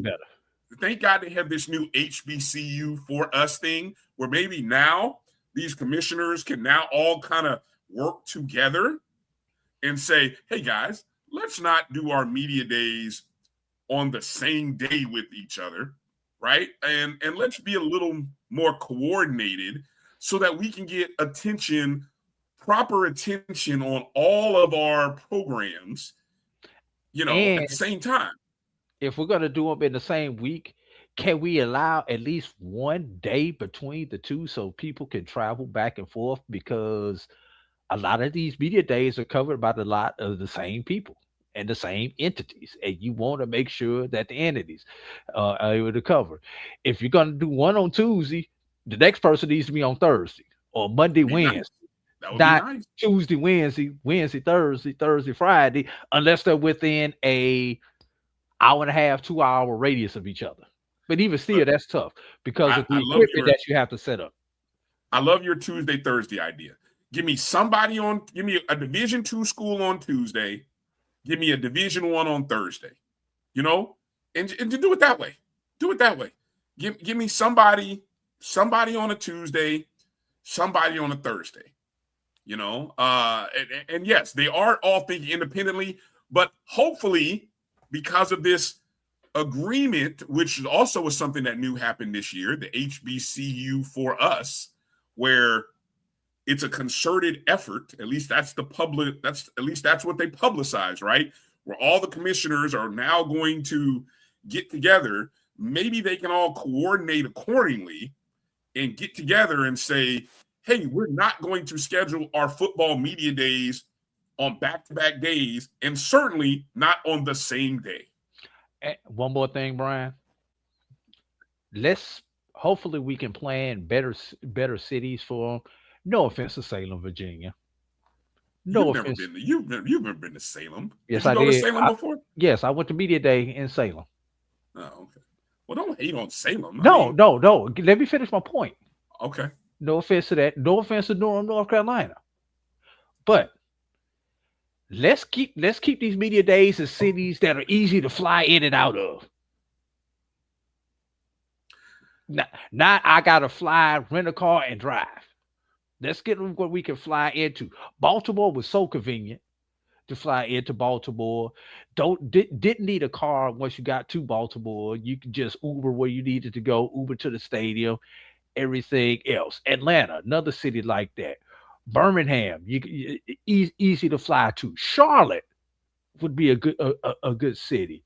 Even when it was in Norfolk wasn't that bad. You could fly in and out of Norfolk.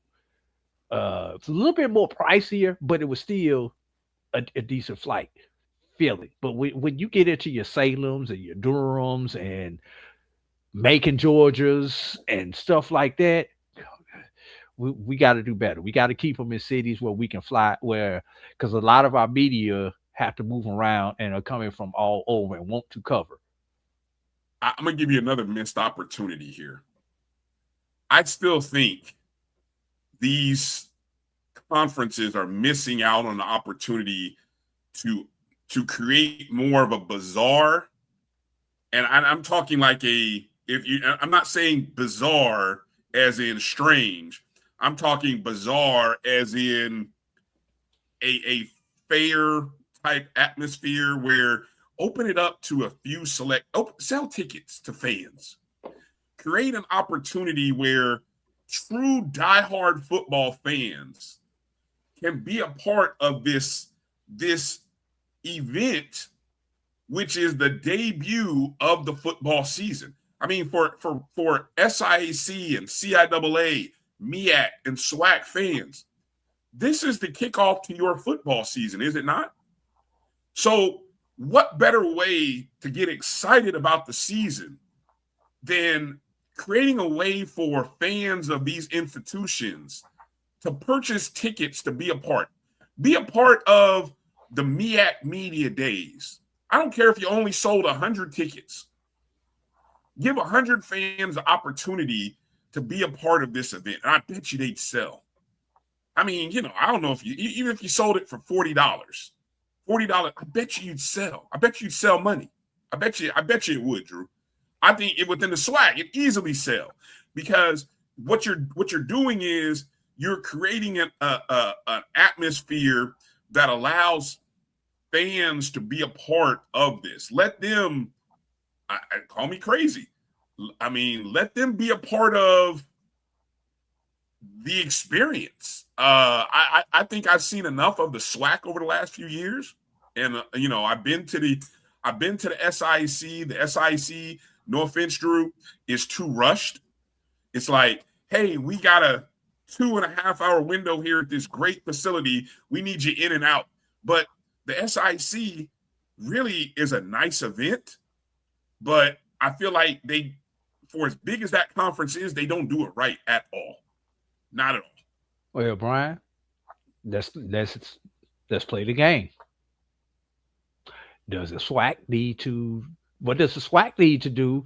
Because the SWAC is also rushed, Brian. Because I agree. It's because if you don't talk to them before lunchtime in the SWAC, you gonna miss them because they getting on their planes, they hopping in their vehicles, they are driving back. Yeah. So now I will say this. I will say this: of all the media days that I have been to, obviously the BIAC is easy because it's smaller. You can do a lot more table touching with the BIAC. Mm-hmm. But CIAA also the ones that I have been to have gotten it right. You have that time where you can talk to the people because the CIAA, kind of like the SWAC does, they have their stuff going on stage, but they're allowing the teams to also go around during that same time. SIAC, you have to wait till everything is done in the main room before you get to do your one-on-ones. So SWAC, everybody just want to talk to everybody in the SWAC, and they're just like, it always seems like there's not enough time for the interviews, and SWAC has too many obligations that they have to do. Well, it does not leave time for the independent outlets. You got to do your ESPN piece. You got to do your HBCU Go piece. You got to do your SWAC video call piece. You got to do about 2-3 other pieces. That's an hour right there. There's only about 10-15 minutes really on their schedule with the SWAC media days that they allow. So if those coaches are not willing to stay around after they finish their obligations and make sure that they talk to a few of the entities, because they'll never hit all of them. No. It's tough. I have said this. So if you don't want to do a 2-day event, SWAC, the SWAC needs to do in 2 sessions. They need to do one division from 9 a.m.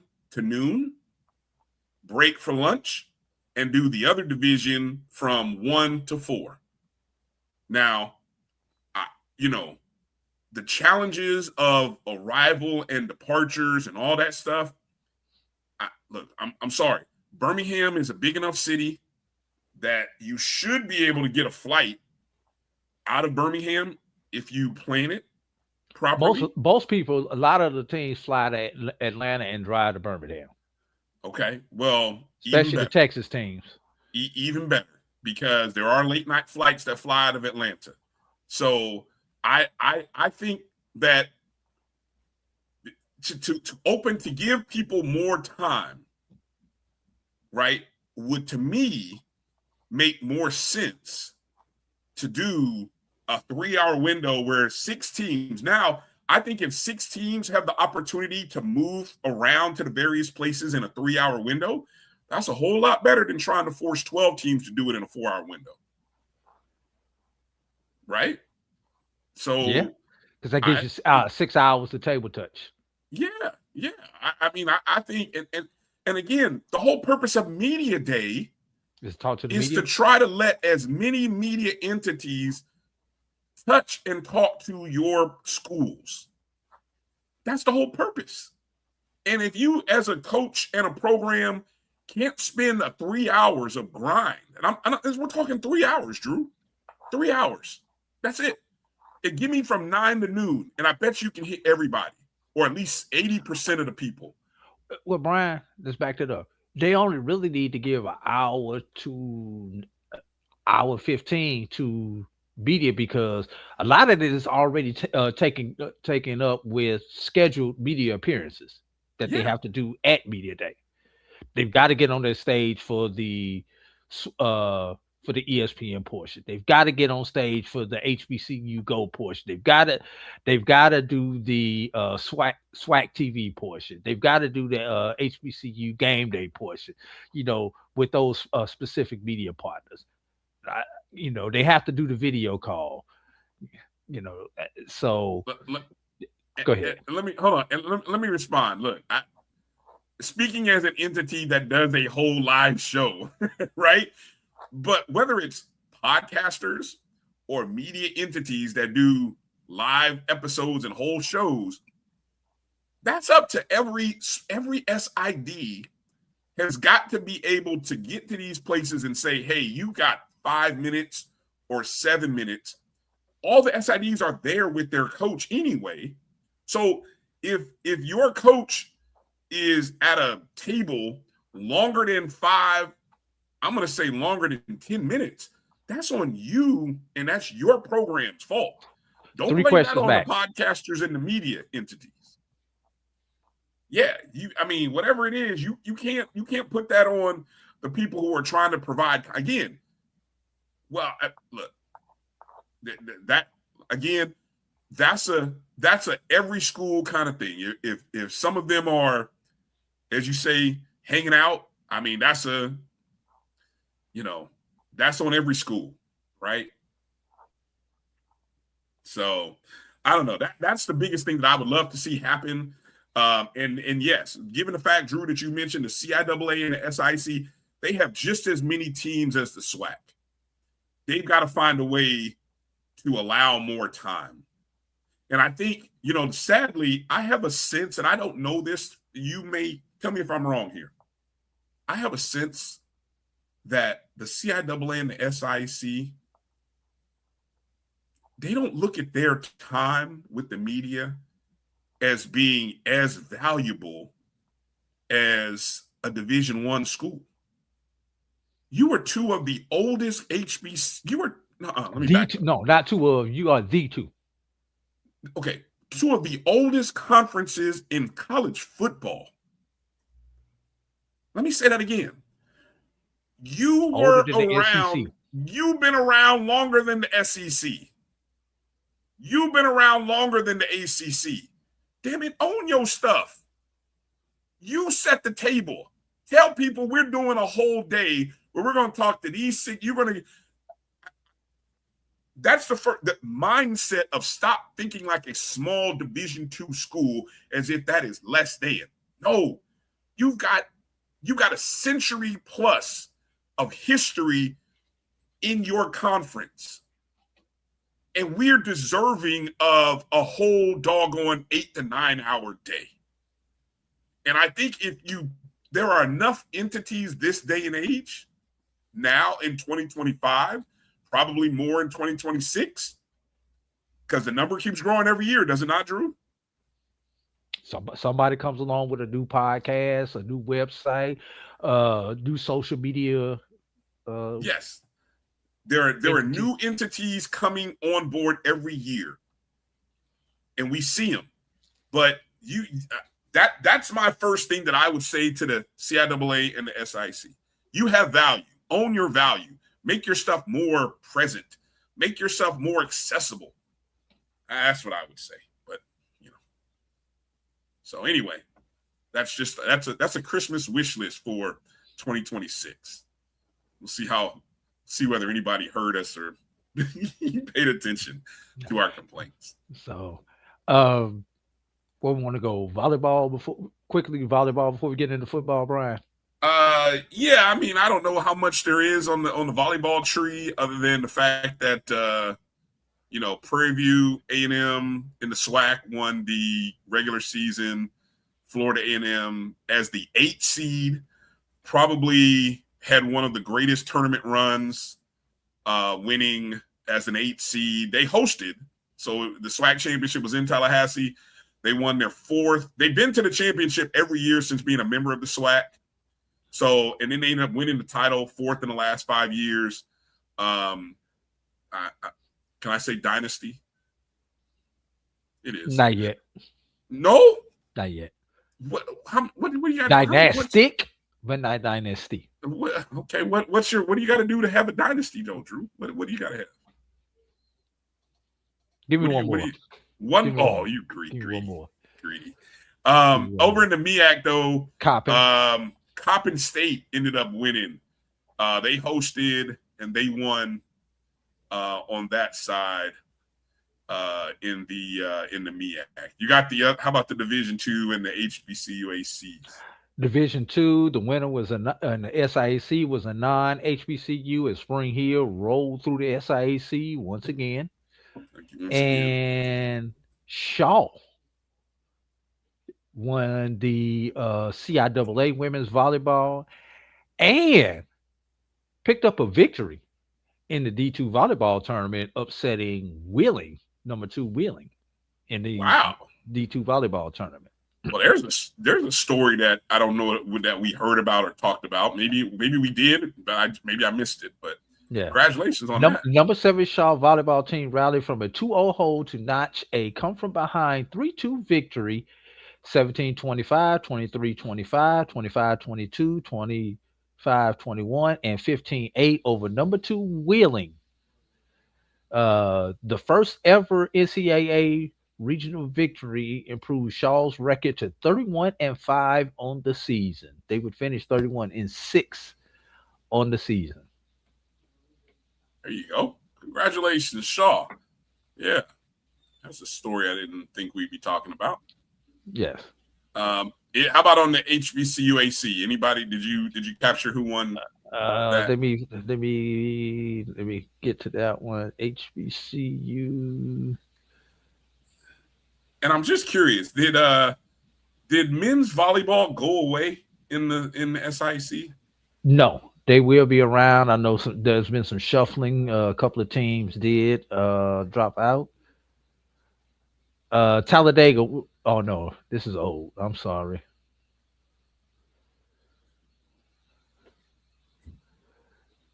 Talladega.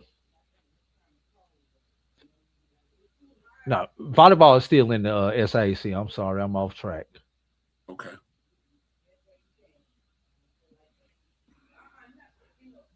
I do not have the HBCU AC in front of me. All right. Well, I mean, we can come back to it or whatever. All right. That takes care of volleyball. that takes care of volleyball. Volleyball for a brief mention, you know. Gotta get it all in there, man. I will say volleyball is the sport, Drew, that I'm telling you, man. These conferences and schools are missing an opportunity. I have been begging and asking for an HBCU volleyball tournament event to open up the season. I think it's a missed window. You know, there's some schools are going to have to be better and creative about how they draw and market volleyball. That's all I'm going to say. I've seen it. I've seen at other levels volleyball be an attractive sport to watch, a fun and entertaining sport to watch. I think HBCUs are missing out. Right. I'm gonna stop myself there. All right, let's get into football, Brian. This is what everybody's been waiting on. And let's start off with football. Let's start off with the new faces and new places that we saw this season. How about at Alabama A&M, where Sam Shade was the new? Hold on. I think you have to preface this by the new faces from the beginning of the off season. That's what I'm going. That's what I'm going first. I'm starting with the off season. Okay, that's where I want. So preface that. So preface the off season. Right. Okay. How about the same faces in new places? Some of the same faces in new places also. So Sam Shade went from Miles to take over Alabama A&M as the new head coach. Obviously, we know, and we're going alphabetical order, everybody. Deshaun Jackson was hired at Delaware State. The story of the year in HBCU football, hands down, was Delaware State. I won't disagree. I won't disagree. The turnaround Delaware State. 6 wins above expectation. Yeah, I think the best story. Yeah, no doubt. Go ahead. Adrian Jones took over at Elizabeth City State as their 15th head coach. Formerly of Shaw, right? Yes. Chris Good or Chris Good, depending on where you live at. Former Indianapolis Colt. was named head coach at Miles. He replaced Sam Shade, who, as we said previously, went to Alabama A&M.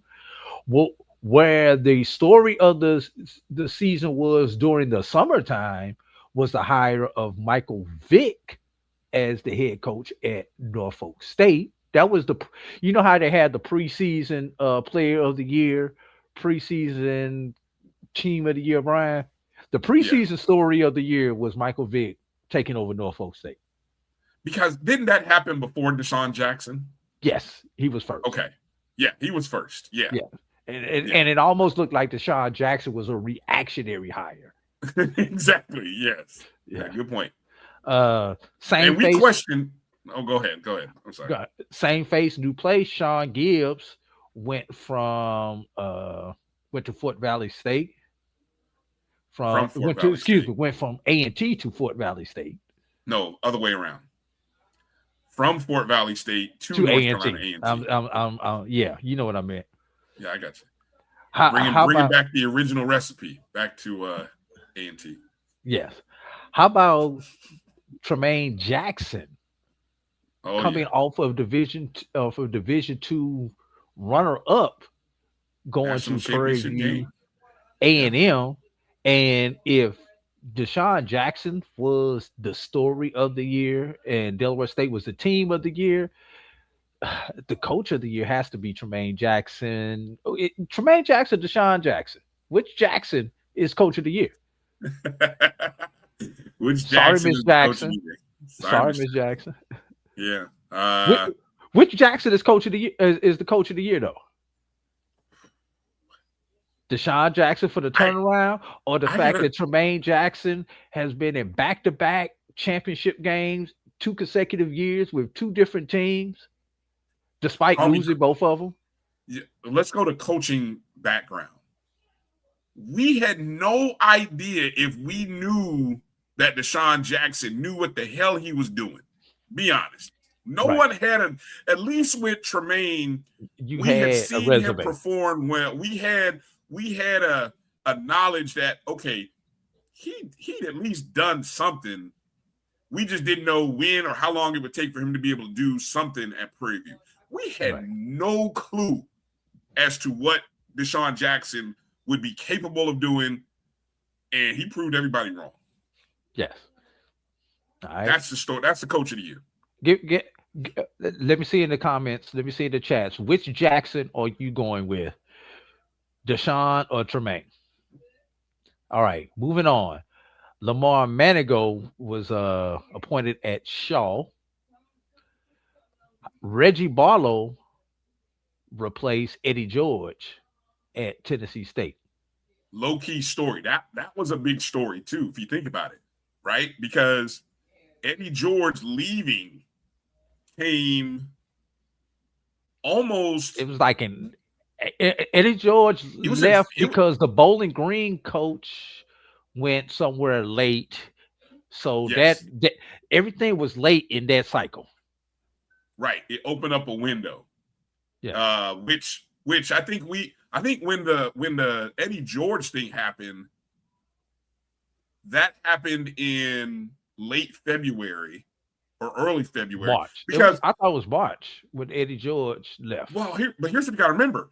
Barlow took the job at Tennessee State like 1 to 2 weeks before the start of the UFL. Remember, he was coaching the Washington Defenders. Yes. Which was the UFL. He was the head coach. Right. So he ended up leaving that job, right, to go and coach. They win the championship. And that team won the championship with the interim coach, who's also now going to be a part of his staff at Tennessee State. I mean, amazing how that all kind of went down. Let's not forget all that. And how about Brian? You left one off your list.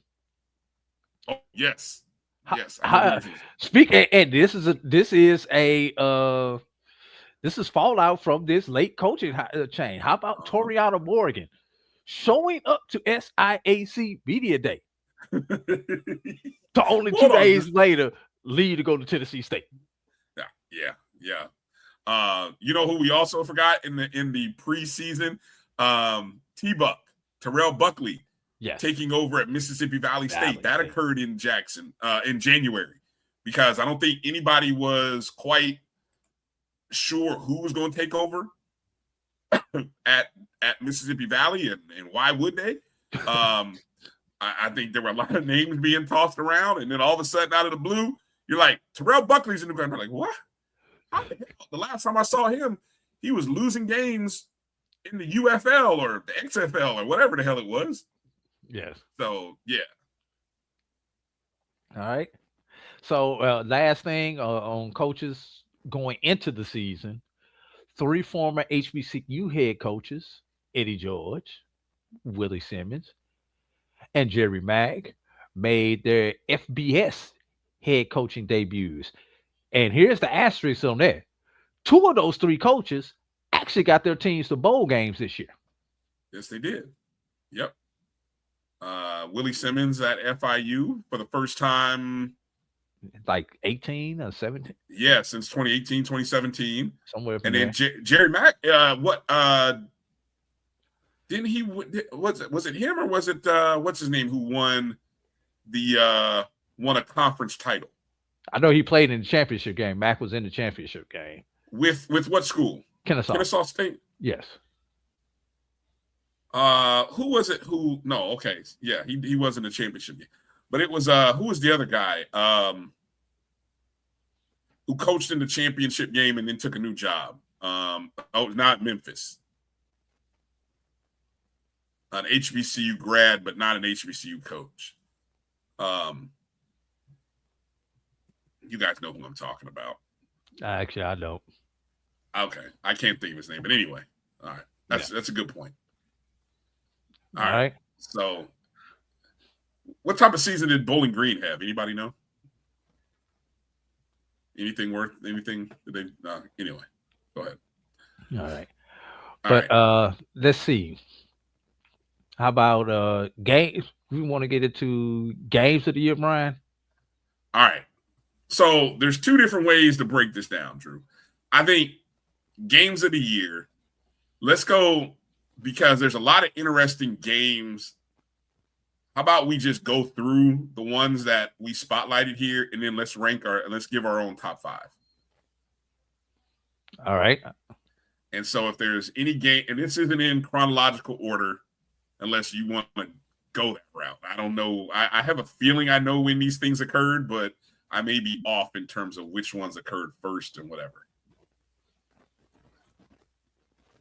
Well, I'll start off with the ones that I can remember, the chronological. Okay, go ahead. PV Texas Southern. Labor Day Classic. Yep. PV walk-off touchdown. Yes, walk-off touchdown. And what's that like the theme of the year, Brian? The theme of the year was how one play shaped this season.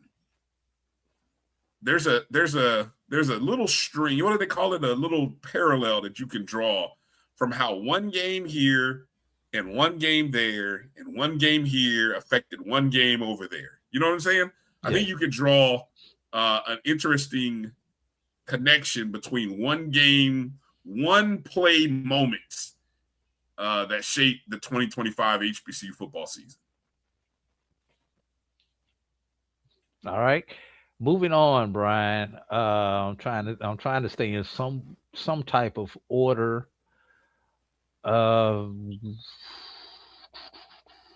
Looks like is Texas Southern. No, yeah, that's what I was going to say. That was November. I think that was it. Yeah, that was November. Well, I think all of these games started happening around late October. So let's go. Labor Day Classic would be next up on our list. No, back up. Bama State, Jackson State. Yeah, because I think that was late October. That was mid-October. Okay. That was like second week of October. Game of the century. Yeah. Game of the century would determine the East Division of the SWAC.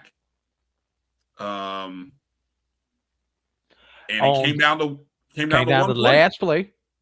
Last play. 2 yards away from Alabama State. having a chance to go to the SWAC championship game. Yes. And on the left hash mark, they run a play to the short side, and it leaves everybody scratching their heads like, huh? Dr. Cavill has a correction, Brian.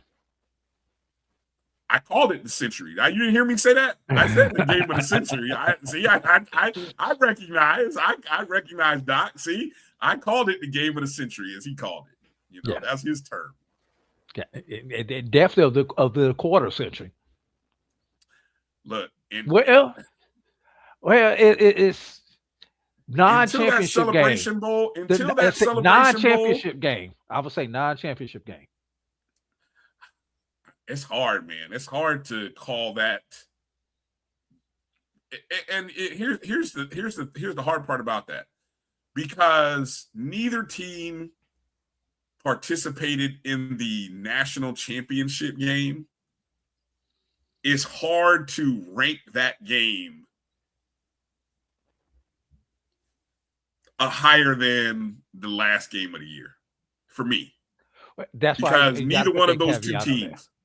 Yeah, because neither one of those, that game ended up, funny as it is, not really determining anything.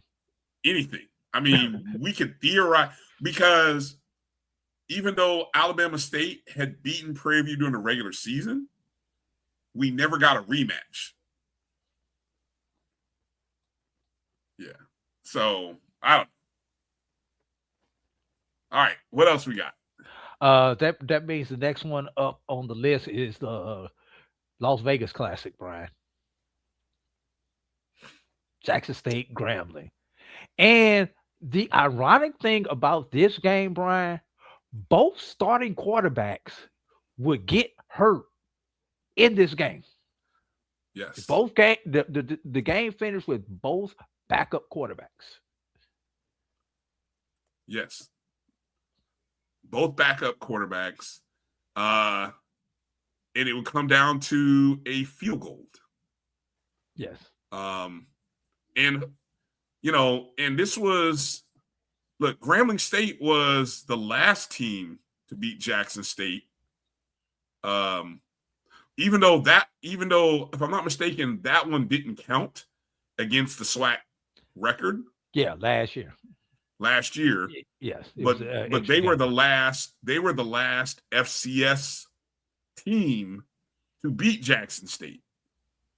And so after that loss to Grambling, they ran the table all the way through the Celebration Bowl and into this year, where they were the number one ranked team for, I don't know, several weeks at the end of last year going into the beginning of this year. And yeah, I mean, Grambling State ended up, you know, I don't know if you can't tell Grambling folks they shocked the world, because they but maybe to a lot of other people it was a shock. How about Texas Southern Valley? Yeah. I believe Texas Southern had to rally in that game in the fourth quarter. And Texas Southern ended up with a touchdown in the final minute of the game to beat Valley. And that was a game that I think that was Texas Southern. They played that as a home game. It wasn't at Valley. It was I think at a school, Houston Baptist or something like that. But it was in Houston. But yeah, Texas Southern had to find a way to win, and they did. I'm trying to stay with the list here. BCU FAMU, is that next up on the list? I think the same weekend, the Florida Classic was the Florida Classic and the Prairie View. No. I thought that was a Prairie View. I thought it was the Alcorn Jackson. Yeah, you left that one off. That was one. Yeah, that those two happened the same weekend. Bethune-Cookman, a Hail Mary on a 4th and 9 from 41 yards out with 28 seconds left, defeats FAMU. A game that would probably cost a coach's job. I don't know if it was that one or the game after that one. I think that was that one was the cake. That was the nail in the coffin. The final and then nail. The other one was the dirt on the coffin. Yeah, the Bethune was the nail in the coffin. The Mississippi Valley State was the dirt on top of the coffin. That was the final straw. Yeah, there was, and what's crazy is, had he won that, and I'm speaking to a former coach, James Colsey, for them, had FAMU won that game, they probably have a different feeling going into the next week, which was the rescheduled game against Mississippi Valley State, and probably win that game, which probably gives that. You don't think it would? I keep telling you, Drew, it would have gave him another year because he would have finished the season winning 5 of the last 6 games. Bryan, if Quinn Gray was your guy, you were going to get him now while he was hot. While you had the chance. Because if FAM does not go get Quinn Gray this offseason, Quinn Gray is not available next offseason. You're probably right. You're probably right. But I still think the move was going to be made.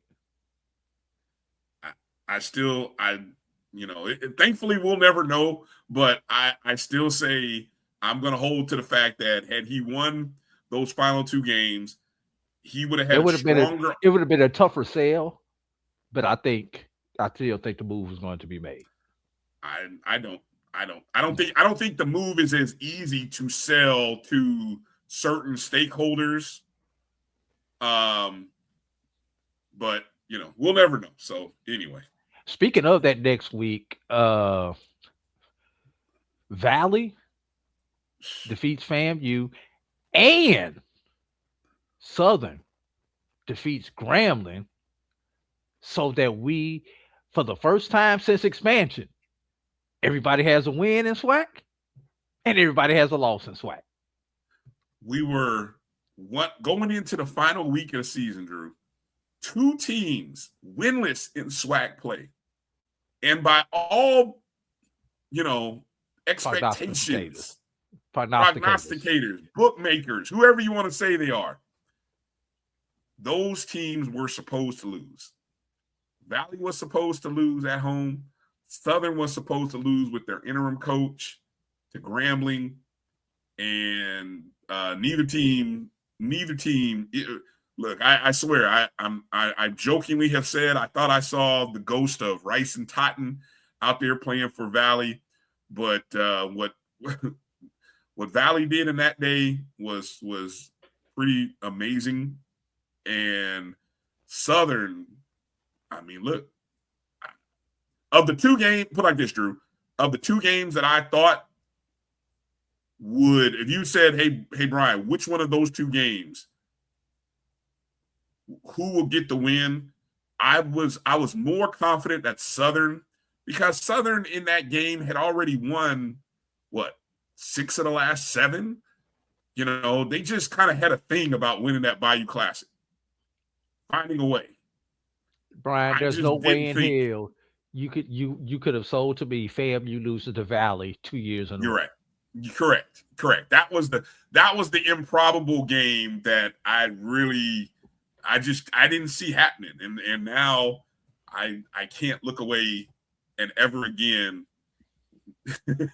discount. I will never do another Mike Washington Valley. Nope, it's done. On any show that it's dead. Nope, we never can. Yeah. How about Valley's 2? That was the 2nd year in a row, and really in the last 4 years, they've only had 2 Division I wins.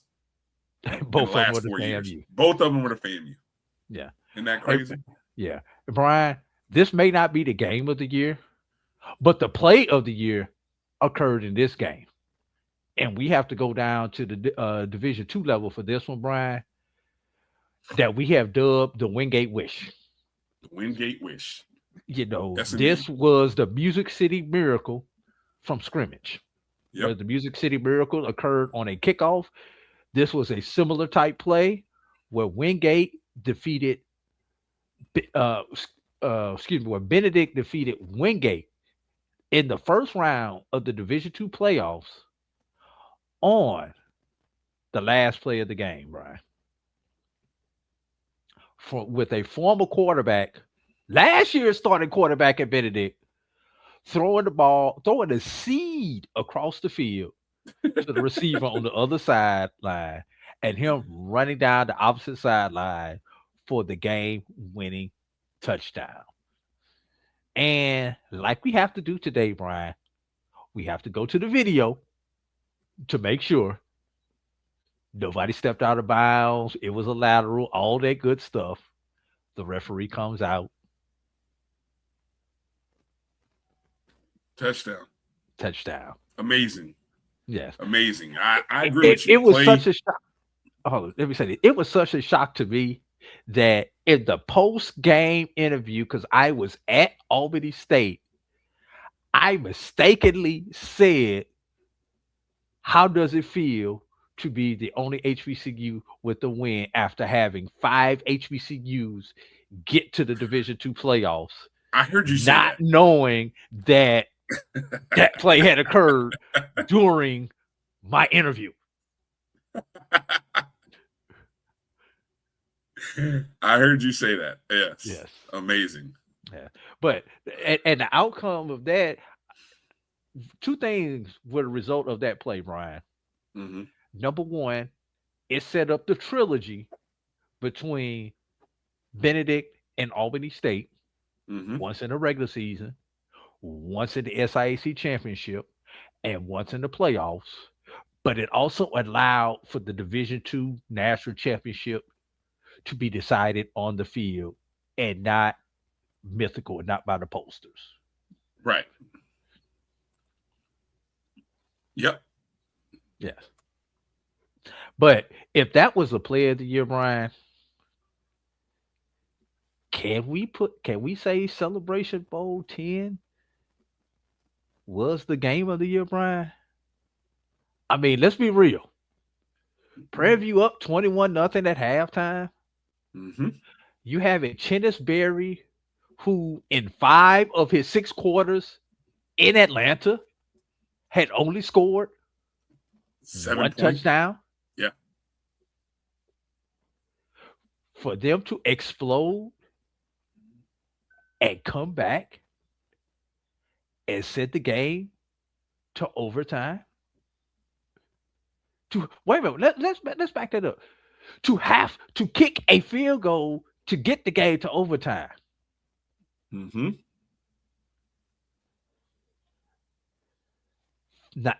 Not 1, not 2, not 3, but 4 overtimes, Brian.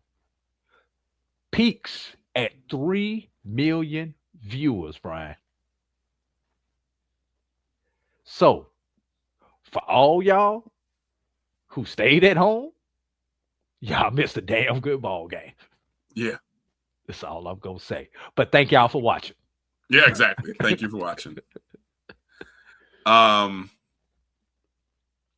Yeah, it's hard for a championship game, right? As great as the Alabama State Jackson State game was for the drama, as fascinating as the Florida Classic and Bayou Classic were, how great of a walk-off was the Las Vegas Classic. Even the SWAC championship game the Labor week Day before. Classic. Even the SWAC championship game the week before, Brian. Right. All of those games are definitely worthy of top 5. The Wingate Wish. I mean, those are great walk-off moments. But we had a national championship game, Drew, that turned into one of the greatest comebacks in Celebration Bowl history. B, the greatest comeback Okay. in Celebration Bowl history. Look, it's my choice. I want to say one. I just want to make sure you get that correct. I would say from deficit, that is the largest deficit ever in a Celebration Bowl. Okay, but I mean, can we stop for a minute and not forget that Jackson State sent the game to overtime a few years previously on basically a Hail Mary on like the final play that sent the game to overtime? You forgot Shador, his Hail Mary to Travis. But Jackson State was never trailing about 21 points.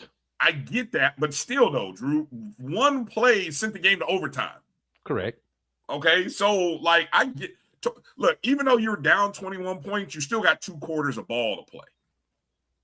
I'm talking Jackson State was on the rope.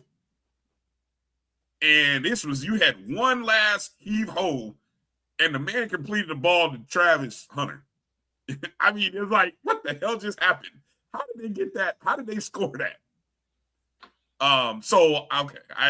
But anyway, yeah. So one of the, however you want to, it was, and then for to have an opportunity and the plays and moments of that game, Drew, where in the overtime, in the double overtime, Prairie View gets an interception.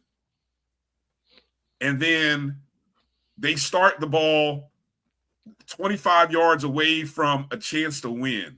They get 7 yards on first down. Incomplete on second down.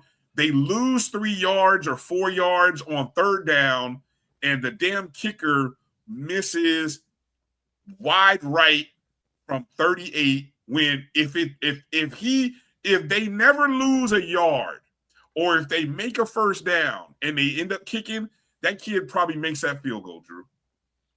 But it just so happens because of the man, whether it be the distance or nerves or whatever, he misses by like that much. And then we go to a third overtime. And then in fourth overtime, you have the controversial pylon dive. And then, I mean, that's the game of the year. That's the game of the year. Sorry, not sorry. I mean, that's my number one. I mean, you got a better number one? I mean, game of the year. No, hold on. We're gonna do that in just a second. We're talking football game of the year, better football game of the year. I mean, that's tough to top right there, Brian. Given everything that was on the line in that particular game. But I do got a couple other things that I want to throw in here that we kind of swept under the rug. Sure. Go ahead. How about the fact that, and this might be a play of the year also, Brian. How about, was it Morgan State or was it Howard that lost on the Hail Mary to Georgetown? Morgan State. Yes. How about Miles almost upsetting Morgan State? Yes, I was going to see if you went there. Yes. Yes. How about Brian? Never ever in my 40 plus years of watching football to level, in my 53 years on this earth, Brian, have I ever seen a team fumble the snap in victory formation as Jackson State did against Alcorn State to give Alcorn State a chance in that particular ball game? Man, if that had turned into a situation where they lose that game and Alabama State ends up going to the SWAC championship game, Drew, first off, that might have become my game of the year, and it might have reshaped. That would have been the play of the year. It definitely would have been the play of the year. It definitely would have been. But I wonder if it would have reshaped our thoughts about the Bama State Jackson State game. Well, Brian, there was another play in that game. How about the double reverse that was not a double reverse because it was 2 forward passes? Yes. Yeah. Yeah. Well, I mean, but if you know the rules, you know how that goes. I mean, Yes.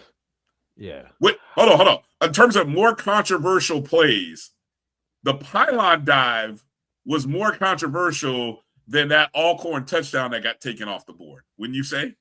Oh, definitely. Okay. Because more people once you stated the rule, more people were like, "Oh yeah, that was." More people saw the rule once you reminded them of the rule on that one, versus the pylon dive, which was a total. People still don't believe you when you say that because of the one thing he had to touch the pylon, and he did, and he barely touched it. Yeah.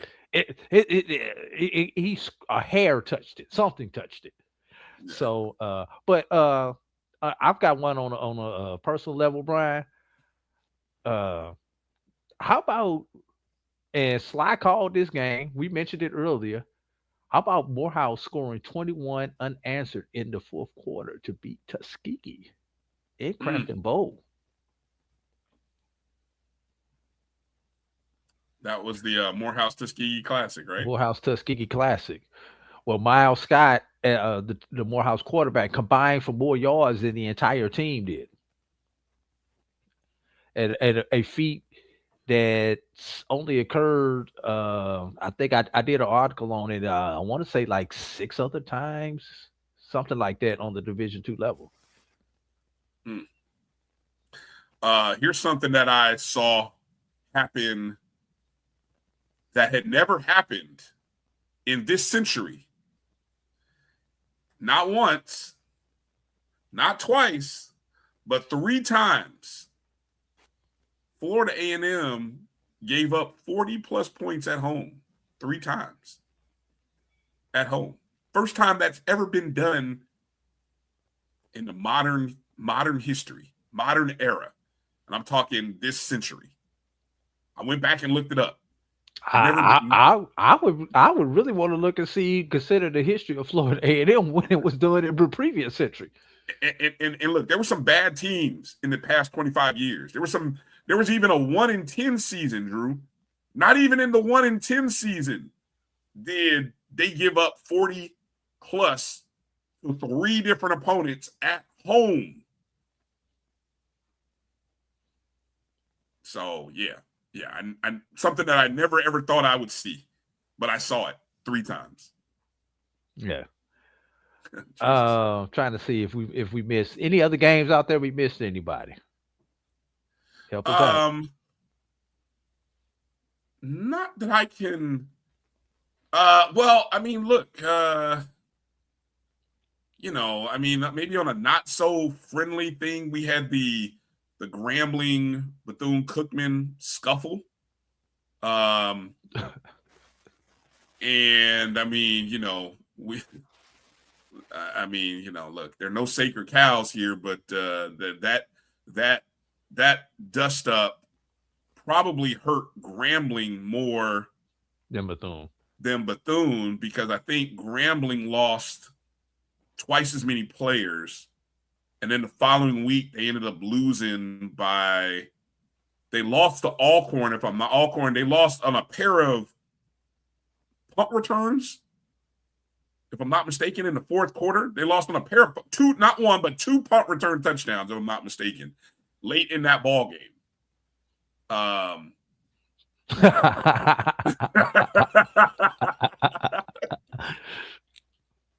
Look, this ain't white media. I'm calling it a scuffle.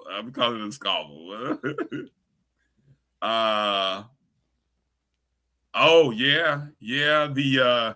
The controversy that surrounded the comments made by I'm gonna say it, and you'd be mad if you want, the overblown reaction to the comments made by Marching 100 Joe Bullard, Marching 100 halftime commentator Joe Bullard, who, by the way, now all bands are on notice for, all bands should be held to a different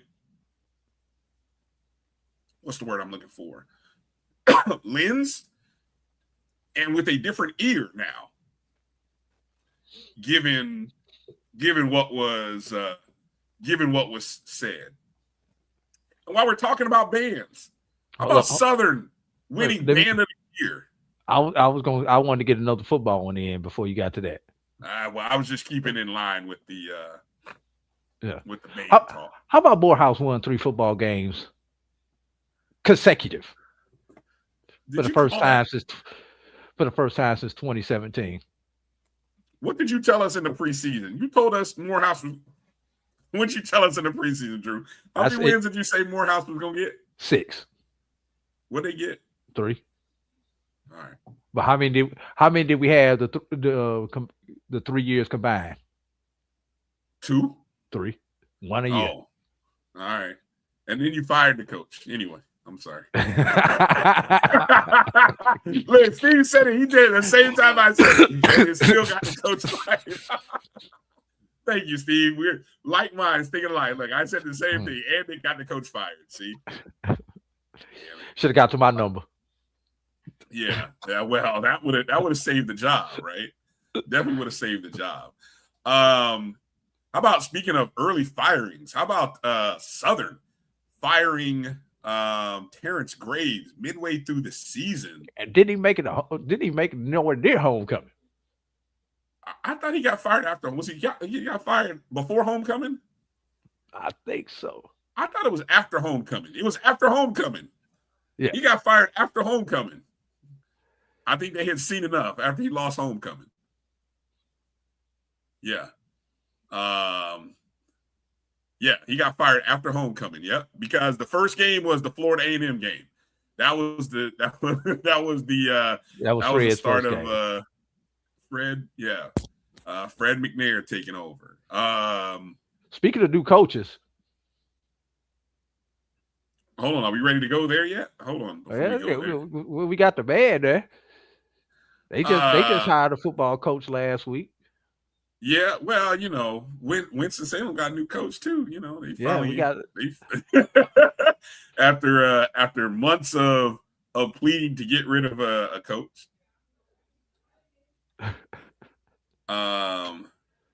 Losing to PV or Valley gets you fired. Losing to what do you mean PV? Who lost to PV? What do you mean? Southern lost to PV at homecoming.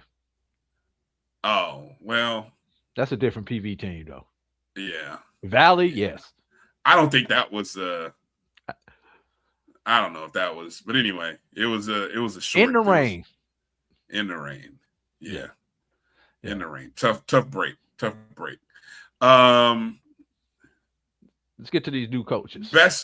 Okay, hold on. Let's go to let's just kind of wrap up the year here before we go. Best coaching job this year. I say Deshaun Jackson. Who do you say? Best coaching job?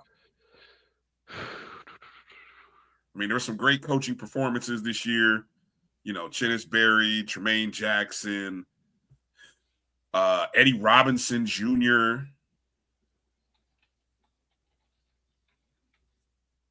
Deshaun Jackson.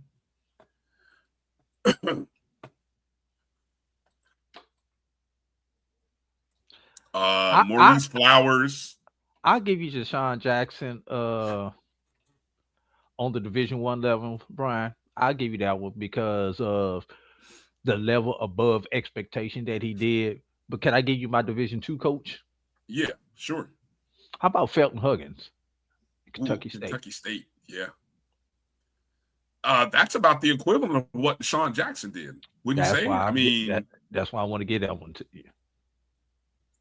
Felton Huggins. I mean, that team won 9 games, had a historic season. Made it to the playoffs. And it was crazy. Didn't play for a championship because of the tie-breaking rules, right? Correct. But yeah, I mean, in a conference where you had great coaching performances this year by Quinn Gray at Albany State, Dickerson, Dickerson at Benedict, whose only losses all year came to Albany State. Albany State, all three of them. All three losses came. I mean, other than that, they win. What they win? They had a What they had a great nine- season, as long as they didn't 9 play or Albany 10 State. wins. This couldn't beat 10. Albany State. 10 wins, but 10-3. You couldn't beat Albany State. Amazing. Albany State won 12 games. Outstanding year. But yeah, Felton Huggins kind of. I mean, I don't know. That's a coin, man. That's a tough one, man. Dickerson, and then hold on, while you're, and then. But Dickerson, given where Dickerson started at and where he was expected to finish at, considering where Huggins was started at and was expected to finish at, I think Huggins gets the nod because of that. No, I don't disagree because Kentucky State is an afterthought. You know, they had a blip. I think Kentucky State has had 2 blips on the radar in the last 10, 15 years. Correct. Right? The one year that they went to the SIAC championship. Like 2015, 2016, somewhere up in there. Right. And then the one year they beat Jackson State. They beat Jackson State in the Circle City Classic and all that. That was the 2 times that people were even talking about. Because they had that great running game. Yes. They had the great running backs. Yes, and now all of a sudden, Huggins did something that let's see if that's sustainable, man, because they were, pretty, they just found ways to get it done. I don't know, on the D2 level, I gotta go with Maurice Flowers, man. I'm gonna give Maurice Flowers his flowers because to be able to turn around, to come from a season where you were 8-0, and it's like, I mean, imagine walking to the car with this plate of china, and you're like 3 steps away, and then all of a sudden you just trip, and you just there goes all the china, and it breaks all over the ground. That's what happened to them at the end of last year. Well, I give you Maurice Flowers, but once again, you're only talking a 1 to 2 game improvement, Brian. Versus I think it's bigger. It's bigger from the sense of, Drew, you were the best team you were considered the #1 team in HBCU football a year ago. And then you missed not only just going to the championship game because you couldn't win 1 of 2 games. You had 2 games and you couldn't win 1 of those 2 and ended up losing out in a tie-breaking scenario to Virginia State, I think. So you missed not only the playoffs, but you missed the CIAA tournament altogether. Then you turn around the next year, right? After, let me see, did they lose to Virginia Union earlier in the year? Yes. Okay. Avenge that loss. But that wasn't, but you had to overcome adversity, right? You had to beat Fayetteville State on the road to get to the championship game. And I believe they beat Winston on the road also. Yeah, you just wanted to throw that in there. No, I'm just saying they had to win those last 2 games on the road, if I remember, to get to the CIAA championship game. That's why I threw that in there. Look, I don't know if it's the best CIAA team money can buy, but that's the name of the game these days, right? That's the name of the game. So I don't know. I just thought to be able to overcome and get back to the championship game and then beat a team that, I mean, look, that Virginia, invincible. They looked invincible.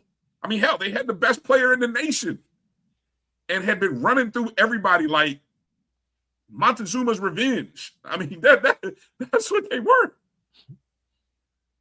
Well, yeah. I saw Johnson C. Smith firsthand. They were a good team. Damn good team when they played us. I did see Kentucky State firsthand. But I still got to go with my bread is butter. I got to go with my CIAA person. All right. Anyway, all right. You guys tell us in the chats who was the best coaching performance in the Division I and Division II levels. Division I, Division II levels. You let us know. Players of the year. I think Division II. Can we give? There's one name. There's one name. Curtis Allen. Curtis Harlan Hill. 2 firsts this year in Division II football. First time we had 5 teams make the playoffs. Okay. Albany State, Benedict, Kentucky State in the SIAC, Virginia Union, and Johnson C. Smith in the CIAA. And the first time we have a Harlan Hill winner, Curtis Allen, with over 2,400 yards rushing and 30 touchdowns. Yeah, 2,400 yards, 30 touchdowns. And this is after spending a year or two behind Jada Byers. And Curtis Allen still has another year left, doesn't he? I think he's done. I think he needs. I think we need to be looking for him to make somebody's roster for Sundays. I think he should get a. He should definitely get a look.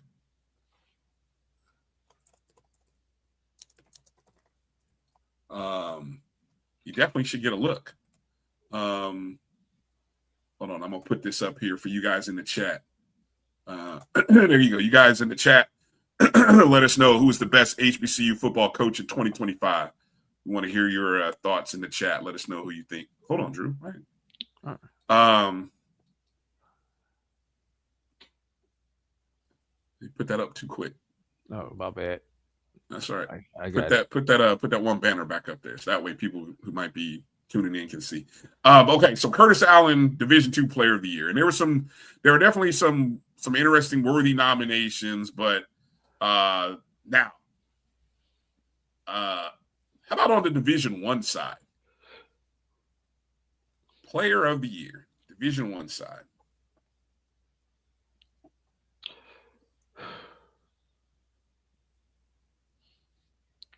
Oh, and remember, didn't we talk about the Offensive Player of the Year? We talked about that. And we talked about the criteria. Yeah. I love Andrew Body. He's gone into the portal.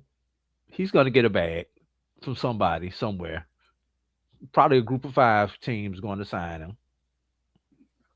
But I got a problem with a player who did not play the back half of the season being Player of the Year. Now, don't get me wrong. He dominated the first half of the season. Boy, did he. He had stats. That's still, Drew, that's still still lead the conference in only 4 or 5 games, Drew. Still lead the conference. He only played half the season, man. Again, it goes back to transparency in the process. We were led to believe. Damn, Zach. Wait a minute. I'm looking at it. Who was the second team guy? Hold on. Let me go back and look. Who was the second team guy? Hold on. Where's the numbers? What was that? Graham, the quarterback? Oh, is he talking about? No, from Jackson State. Jackson State. Yes. Was that who the second team was? Yes. Oh my goodness. Well, I mean, your options at quarterback. Of the top 4 teams in the SWAC did not have the quarterbacks for over half the season, Brian.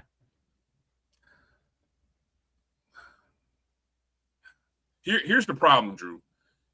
Nobody respects running backs enough to give it to Ahmad Miller. Even though he was a part of the best rushing offense in the conference, one of the top 2 or 3 in the nation.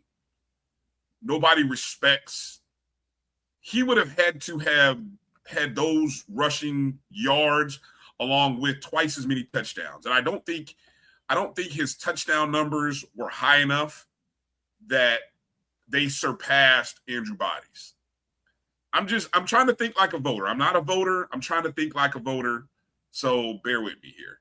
All right. Just give me some grace on this. And I think that's why Body ended up getting it. I don't know, man. I just think he was the best offensive player. I mean, yes, he got hurt the last 4 games of the season in the first half of the game against Prairie View. But outside of that, Cam Peters definitely. Yeah, that's who I thought. That's surprising that Cam Peters lost out to. And again, I'm trying to find the list, so I'm assuming we're talking about Jacoby and Morgan getting second team all SWAC over Cam Peters. That is kind of interesting. But there are other people who do conference All-American things. I know Phil Steele. Phil Steele usually does his. I know his conference standings. I know other people do. But is Body is he the player of the year in Division I, even though he only played 8 games? And if not Body, then who, Drew? Who would you give it to? Yeah. I'd have to go back. I'd have to go back and do my research again, but I would have to find somebody other than Andrew Body. Hell, I mean, right now, Cam Peters would be. No, I can't give it to Walker Harris. I can't. Come on, Steve. No. Stop it. Can't give it to Walker Harris. No. I mean, I mean, hell, look at the, and it's tough, especially when you look at a team like Delaware State, who had a trio of running backs there. Yes, they did. Same thing with Jackson State, had a duo of running backs. So it's hard to give it to somebody who does not play under center, Brian. But like I say, no, and I'm not taking a shot at Andrew Body. It's more of the process for me. And then especially, Brian, when let's think about this. Andrew Body played more games against non-SWAC opponents than SWAC opponents.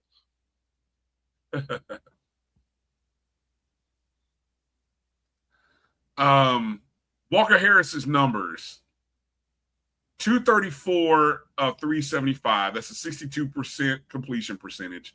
Threw for 3,214 yards, 24 touchdowns, 9 interceptions.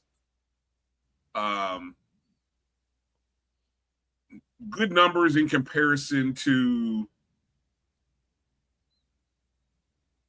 the other years, but they finished third, Brian. First off, yes, he finished third. And then in the 2 biggest games against South Carolina State, he was 13 of 31 for 218 yards, only 1 touchdown. Now, he did have a better game against Delaware State, where he threw for 354 yards, 68% completion percentage, 2 touchdowns, and an INT. So he did have a better game there. But down the stretch in his last 3 games, again, in 3 of the 5 MEAC games, he didn't throw over 300 yards. He had a total of 6 touchdowns, 1 interception. I don't know. I just Walker Harris he was the off. I know was Walker Harris the player of the year in the MEAC. I'd have to go back and look. It's been a couple of weeks out of. If you give me a second, Brian, I can tell you. Hold up. The problem with Washington,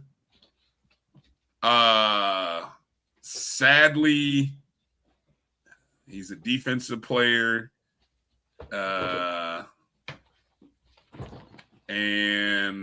Hold on.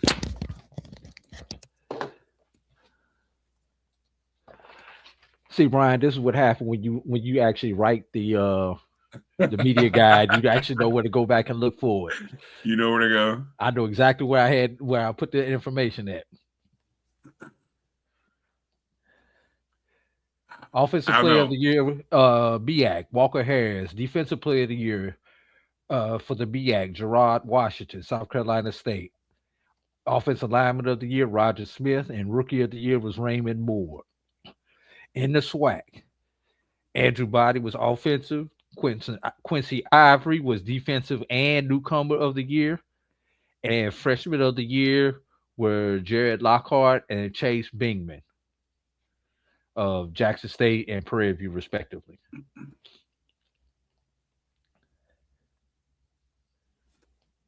You know, I don't know. I think for a defensive back to get consideration for Player of the Year, he would have had to also do something else special teams wise, which sadly he didn't. And I'm just looking at the season stats for Washington. You know, while he may have had 21 pass breakups, he had 5 against Howard, 5 against Savannah State, 3 against Bethune-Cookman. No other game did he have more than 1.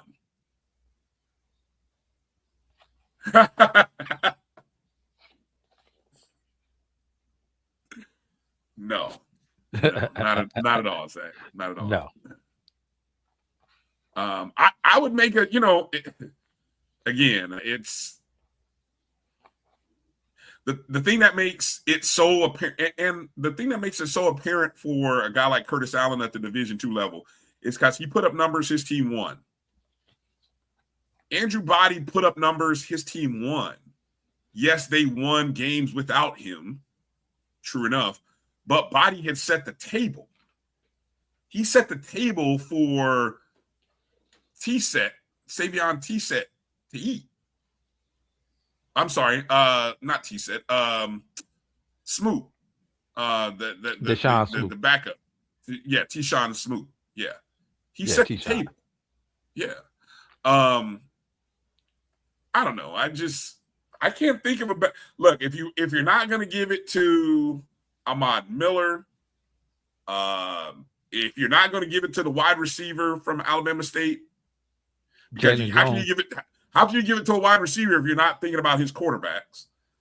First off, wide receiver would also have to do something like kick return or something like that. Yeah. I just look.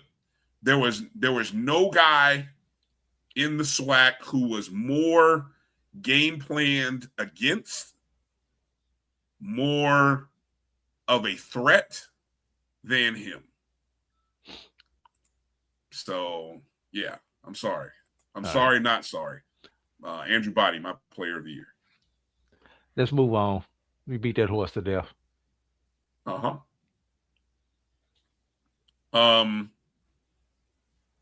Coaching changes. All right, let's get into it. At the end of the season,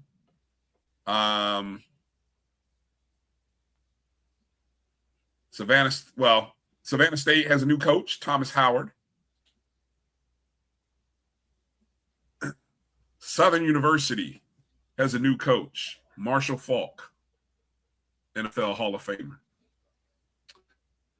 Florida A&M has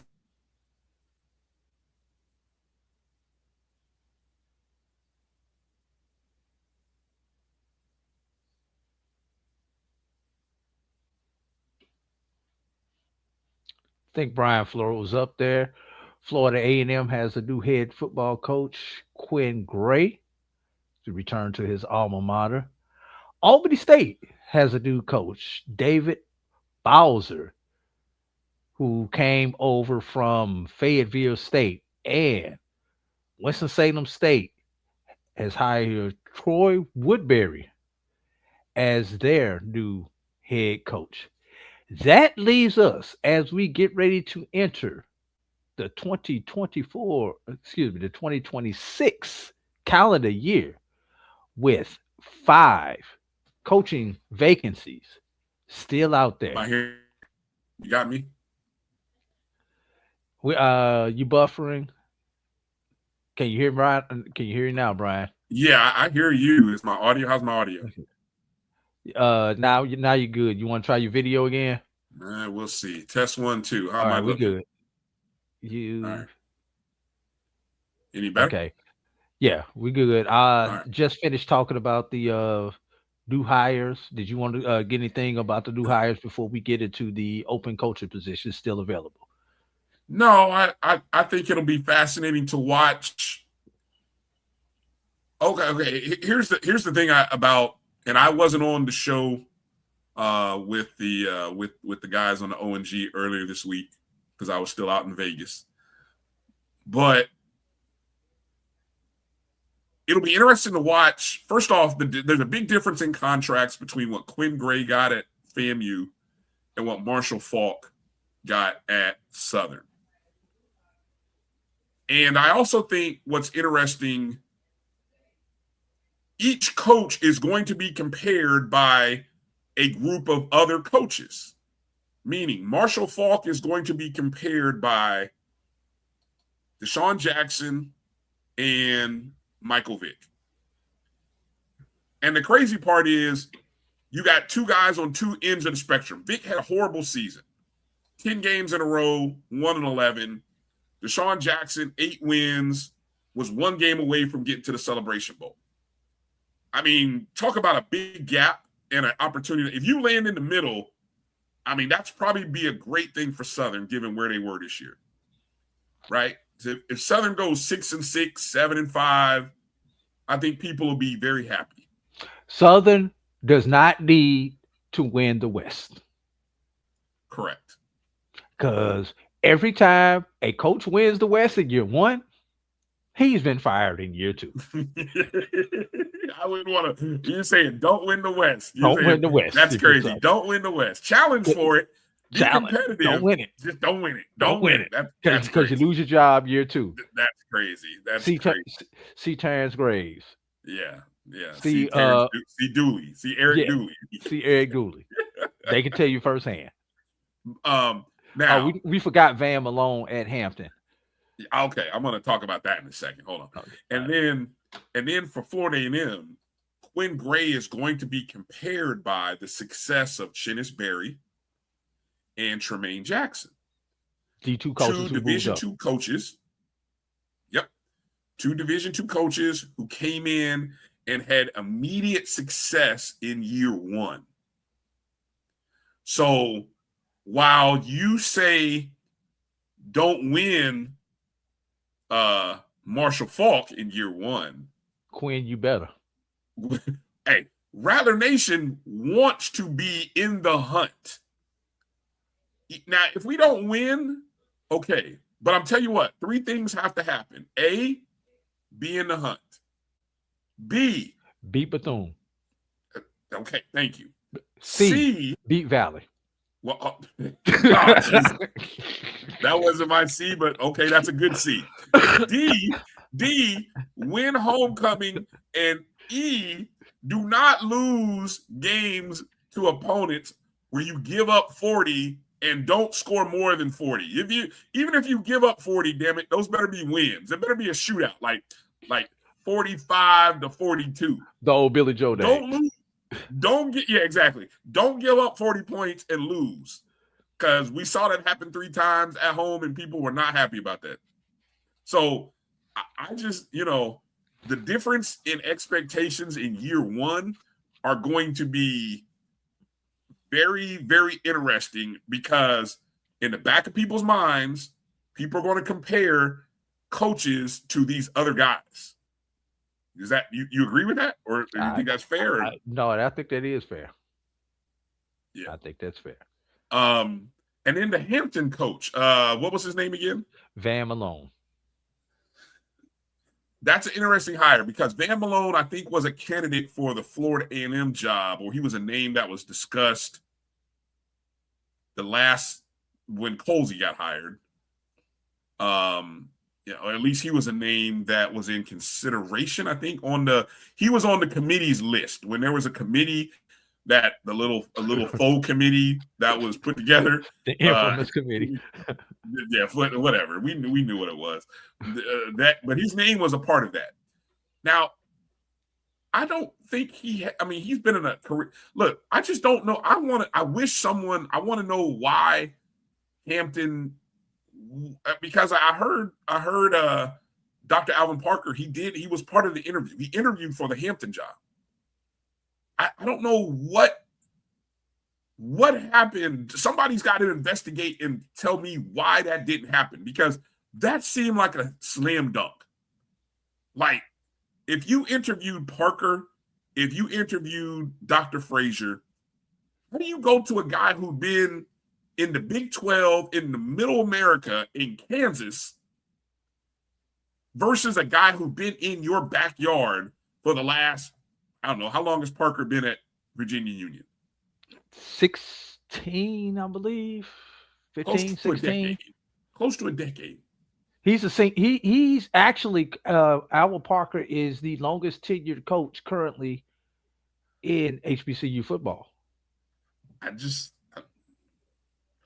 It amazes. It's and I don't think no one's asking the question because, be frank, y'all don't care about Hampton enough to want to know. But I'm damn sure curious. That I like Dr. Parker. I mean, you know, we've talked to him before on our show. I think he's an amazing man. He's an amazing coach. Maybe Dr. Parker should be looking at the other HU. Since they are open. Look, that is open. That is an open job. Howard. We've heard about Howard's challenges, but I question whether Howard's really interested in being in the football business. I mean, we've talked to people who have told us, you know, Howard doesn't do transfers, at least at the grad level. They don't at the undergrad level. It's tough at the undergrad level. Yes, and so there's just a lot of obstacles that, to me, Howard wants you to try to win under their parameters instead of academic being more institution. It is. It's an academic institution. Not saying that you can't be. No, but you can be. I work at an institution in a very similar model, Brian. It's a different set of challenges. Okay. Well, in that case, is it just that Parker is content at Union? I don't know. I think we have to be careful when we talk about being content. Some people they happy at the Division II level. It's us who want them to coach at the Division I level. It's the fans. It's the media. Some people are actually happy where they're at. The family is established. The routines are established. They understand the landscape of the university. They have success. Some people like being the big fish in the pond. In a small pond? In a small pond. And that's cool. That's not knocking. Some people are cool being a Division II head coach. Let them be. It's people like us, Brian, who say they need to be coached at the Division I level. I just want to hear from Hampton alums and want to know how, because Florida A&M alums were very determined to have Quinn Gray as their coach. Now, he's an alum. I get it. Hampton alums weren't determined to have Dr. Alvin Parker. But he's a Union alum. Look, I don't know look, are you telling me you can't be okay? Look, I gotta learn more about the relationships there in Virginia. That might mean something to Dr. Parker. The fact that he is a Union alum. Okay. He played at Union. That's fair. All right. So Howard University is the big job in the Division I level. The only Division I job out there still. Yeah, but we still got a couple of jobs that we haven't heard. Like, okay, for example, UAPB, we haven't heard whether they are extending or offering a new deal to Alonzo Hampton. Grambling State, we have not heard what the final decision is with Who's the coach at Grambling? Jesus. I can't think of his name. I can't Mickey. think of his name. Mickey Joseph. Mickey Joseph. I had heard rumors that Mickey Joseph might get an opportunity at an FBS school, which then might open the door. So I won't be surprised, Drew, if in the next 2 to 3 weeks. Coaching convention is in 2 weeks, Brian. Which is after the transfer portal. No, it's during. Is it really? Ooh. I believe it's during. Let me double check those dates. I thought the coaching convention was after. It might be immediately after. I think it was after the national championship game. And the coaching window, so the transfer portal is from the January 2nd to January 15th. 16. Yes. Okay. 16. The national championship game is the 17th. What day? 17th. Okay. No, so 19th. I believe it's the 19th. It's on a Monday. It's after. Yeah. And the AFCA convention is after that. No. Okay. Travis says it's AFCA convention is January 11th through 13th. Oh, okay. Well, I still so that's during the that's right before the national championship game. And during the transfer window. During the transfer window. Oof. This is going to be interesting, man. I again, I'm holding my prediction down that there's going to be some more coaching changes in the next 2 weeks. First couple weeks. And there's always coaching changes after the convention. Yeah. There's going to be some changes. And these are the changes that are usually on the assistant level, coordinators, position coaches. I think there's going to be a head coach that leaves. I'm saying at least the reason one. I say that is because he may go be a position coach at a higher level, but that's where you see those. Yes. That's where those movements are with coordinators. But it leaves a vacuum in the head coaching space. Yes, it may. Yeah. The Clark I see you guys talking about the Clark Atlanta job. Teddy Keaton, I don't know, resigned or let go? What's the official? What's the word on that? Resigned or let go? Let me pull up this official statement because I don't want to misquote anything. I don't know. Ram, Steve is saying he didn't agree. Especially in my capacity. Right. No, I think he was let go. But anyway, well, let's see. I'll let you read what the official statement. Assuming I'm just going to put the other comments up for everybody. He was blindsided. He was let go. So let Drew give the official statement here, and then you guys parse that out. Yeah, I don't think he wanted to go.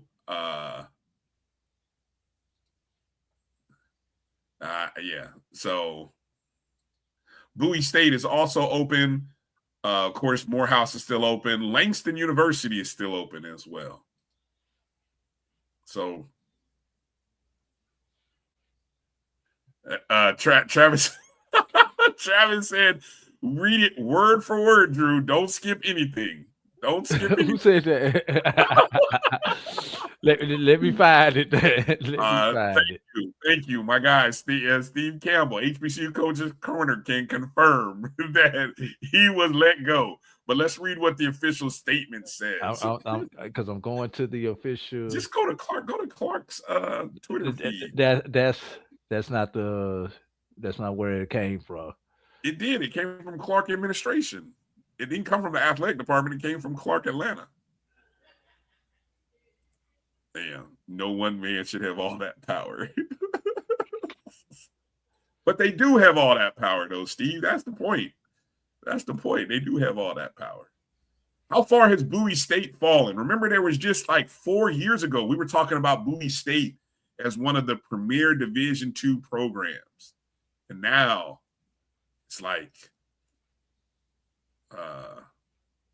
Damon Wilson leaves, and it's just not the same. not the same. It hasn't been the same for him since he's moved over Yeah. to Morgan State either. Yeah, had a tough time at Morgan too. This year was just such an odd year for them. I mean, the number of one score losses was epic. You guys in the chat, I want to know which website, who's got the best HBCU football transfer portal tracker right now. I've seen something posted on HBCUSports.com. I haven't bumped over to Game Day to see what they have, but who's I know Zach's in there, FCS Central. Found it. If you guys got in the chat, who's running a good portal tracker? Because I know I'm curious to see. I just want to tally up and see what school. And again, all the stuff you've seen about transfer portal, people have intent to transfer. Nobody has officially transferred yet because you can't until what, Friday? Yes. Friday. All right. Here you go. You got the official statement? Wait a minute. Let me switch this over. I'm going to pull it on the screen, so don't nobody think that I am flubbing the numbers. Flubby, what are you talking about? Just stay with me, Brian. Just stay with me. Okay. All right, stay with you. All right. Again, I'm fascinated by transfer portal news. I'm just watching some of these big name HBCU guys who have made an intent to want to transfer. And I'm just fascinated to see where they end up. Okay, wow. Can't read that, but whatever. It's there. Let's see if I can zoom in. You do better just to read it, Drew. It's still not going to get any bigger. All right. Dear Clark Atlanta community, on behalf of Clark Atlanta University, CAU, I announce the departure of Coach Teddy Keaton, CAU head football coach, who joined us in December 2023. His tenure included a remarkable 7-3-1 season in 2024, culminating in a championship appearance. We extend gratitude to Coach Keaton for his leadership and contributions to our football program. We wish him the very best in his future endeavors. We will provide additional information regarding the future direction of our football program in coming days. Thank you for your steadfast support of CAU athletics. And then it was signed by the athletic director. So they never. And here's the official tweet. See, okay. I want to point this out. FAMU did this. FAMU, this must be the new. Is this the new thing now in college athletics? Put that back up there again. Oh, you took it away. This whole change in leadership is the new way of saying you're fired or you've been let go. Is that what it is? Because FAMU did the same thing where it was so positive that it didn't say we have taken the keys away from the former head coach and we've given the keys to someone else. It just said we have made a new change and we have now appointed. They didn't even say who they appointed as new interim, did they? No, they did not. Yeah. This is so passive aggressive. This way of firing people. I never want to be fired this way. I never want to be fired this way. Please tell me that you don't want me anymore, or please tell me to we're letting you go. It's like working at this the equivalent of working in an at-will state like Florida, where they can let you go for any reason and they don't have to tell you why. That's what the equivalent of that is. It's horrible way to go. Horrible way to be let go. Let go without cause, just because. Horrible, man. It's a horrible way to go.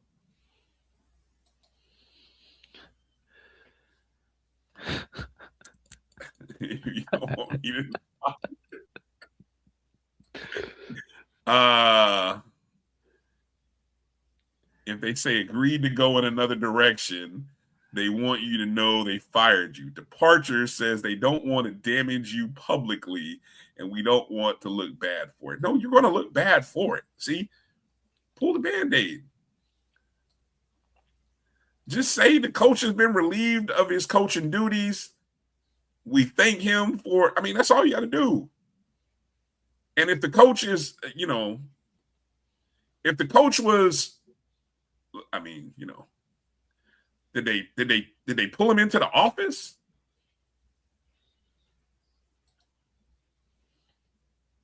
Yeah, that makes sense. And I tell you, this. But anyway, so passive aggressive. Passive aggressive. That's what you have to do in today's Sue Happy world, Brian. We've seen that now in 3 places. You know what? They did that to that happened in at Langston when Quentin Morgan was let go. If you go back and read that presser. So that must be some sort of new athletic administration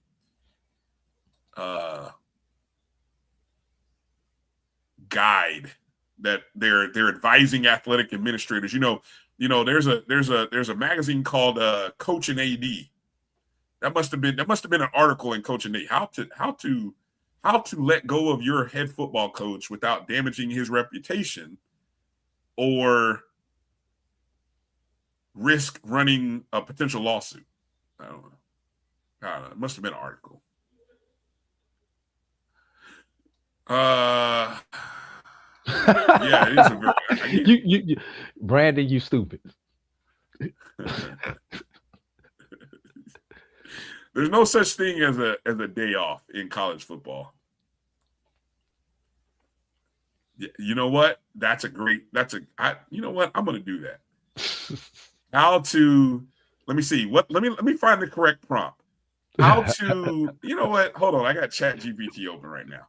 How to relieve your head football coach without damaging his reputation or should I say, or running the risk of a lawsuit.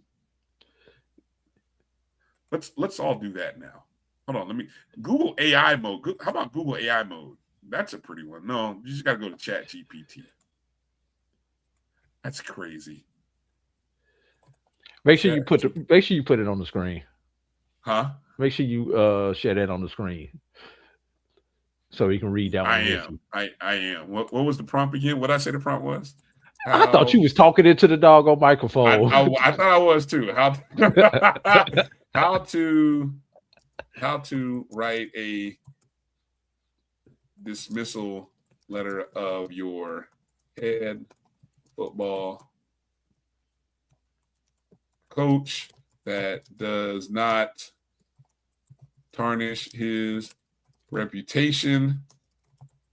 Thanks him for his service to your athletic program and does not set himself up for a lawsuit and minimizes the risk of a future lawsuit. Period. All right, here we go, folks. All right, here we go. Yes, I'm actually on ChatGPT. Hold on, I'm going to share the screen so you guys can see it. Yeah, we want to see this. Huh? Yeah, we want to see this. Oops, hold on. Wrong button. Let's see. Oh, he already got something. Here we go. I swear, if this comes out to be anything like what we've seen, we might have exposed some people here. I haven't even scrolled down, but I'm just curious now. Hold on, here we go. You don't need the HR department anymore. No, we don't need the HR. Okay, here we go. Sharing screen. Here we go. All right, folks, here we go. You can see what I wrote up there, right? How to write a dismissal letter of your head football coach that does not temper his reputation, thanks him for his service to your athletic program, and minimizes the risk of future. Based below is a practical approach. plus a clean, reputation-protecting template you can adapt. This is written to balance professionalism, gratitude, and risk reduction. All right. Click out. I'm not a close out the lawyer little before privacy sending. thing. What's that? I say close out that little privacy thing. Privacy. The little privacy X. Where are you talking about? Where are you at? Below. Just keep going. Oh, okay. All right. So here we go. The key principles to minimize reputational and legal risk. Stick to natural language. Reference the contract, not conduct. Express gratitude without qualifiers. Avoid public-facing statements. Confirm transition details separately. Use respectful tone. Oh, close the chat. Okay, here we go. Yeah. I don't know. Like you guys. No, see the little X above your chat by messaging chat GPT. You agree to our terms, policy, private policy. Close that little box out. I don't see that box, Drew. What are you talking about? It show appearing on the screen. No. All right. Well, keep going. It's not there now. Keep going. All right, here we go. Sample dismissal letter. Dear Coach, this letter serves as a formal notice. You should change that to a public statement. Oh, really? Okay. Yes. Just type in there. Make this a public statement. Okay. Okay. A press release. Make this into a press release. Make this into a press release. All right. So there we go. All right. So we're gonna redo. Make this into a press release. Okay. For immediate release. There we go. Today announced a leadership transition within its football program.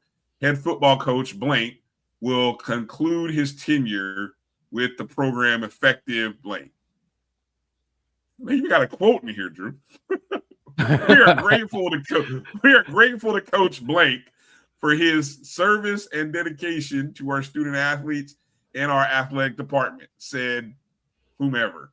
Coach Blank has represented our program with professionalism and commitment, and we appreciate the time and effort he has invested in blank.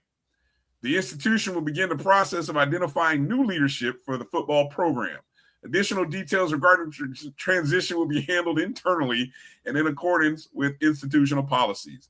We wish Coach Blank the very best in his future professional endeavors, added. Further updates will be shared at the appropriate time. Man. Why this works. Oh, look at this part. Why this works quietly. No reasons given for the separation. No negative or comparative language. Expresses gratitude without qualifiers. Aligns cleanly with the dismissal letter. Reduces defamation and wrongful termination risk. If you want, I can adjust this for high school or college. Make a shorter version for social media. Ensure it matches without cause contract termination and language consistent with conference or district norms. Damn, we just exposed something there, Drew. Let me get off this show before they be sending me one of these letters. Oh my God. Oh man. We just exposed. Oh man. Okay. Wow. I did not think we were going down that route, but we did. You just went down the rabbit hole, Brian. You guys in the chat, I'm blaming the chat for this one. The chat did this, not me. The chat or the chat GPT? Both. All right. Well, okay. Best overall game of 2025, Drew. We've talked about some great moments. Let's go. All sports. We've talked about things that happened in baseball, basketball, football, men, women. Best game of 2025. No Best particular. game. Hold on. Let me put the chat up here. Go ahead. What are you gonna do? I was gonna say no particular order. I'm gonna give you some candidates. All right. That's fair. And I have to go back. If I remember I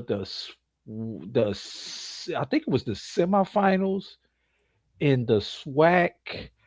I want to say that was on the women's side. It was the Alcorn. Was it Alcorn Southern? I believe that was the game that I'm thinking of. But I'm really thinking now. But Southern losing in the first round was another all-time game. Of what? Losing in the first round? SWAC, first round of the SWAC tournament. Southern men. Okay. Wait a minute? What sport? Basketball. I'm sorry. I don't even remember that. How do you remember that? I guess because I was there. All right. SWAC baseball championship game has to be on the list somewhere. Okay. Obviously, Celebration Bowl is on the list. Okay. That game right there is on the list. Alabama State, Jackson State. Okay. Yeah, that game is definitely on the list. Come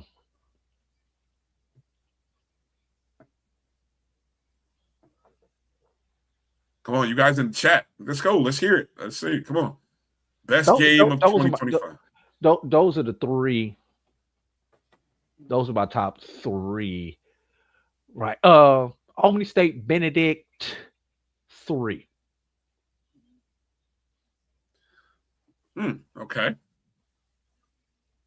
Albany State, Benedict, 3 is on the list. And my number 5 game, Morehouse over Howard. Basketball. That's my top 5. So Morehouse Howard,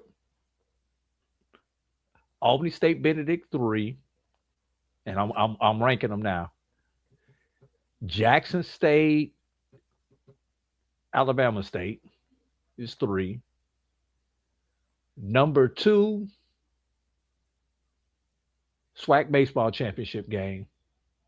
Number 1, Celebration Bowl. Okay. So I got to give 5? I just gave 5. You know, we do 5s. Okay.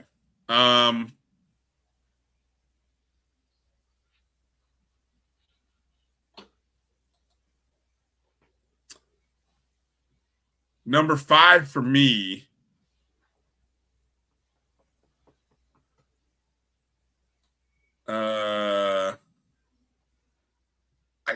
I got to include. This is all games. So again, just to preface this, this is the best HBCU game of 2025. Number 5, Jackson State, Alabama State. Alabama State at Jackson State, comes down to the last play. Defensive stop.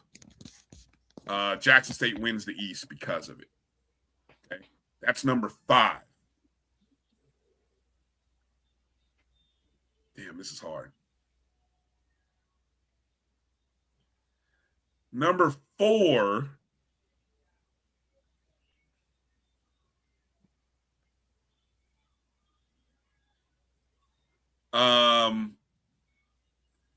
I gotta go with the Wingate Wish. I mean, that was outstanding. For a play, yes, I can't go the whole game, but definitely for a play. Well, I mean, why can't you but this is your 5. Game? This is your 5. Okay. And they were down what, 24-0? Something like that. It was 20 something. They were down 20 plus. Yeah, you were down 20 plus. And a playoff game. Win or go home. Number 3, Celebration Bowl. Ooh, 3. I want to see 2 and 1. Look, and you'll see the theme here.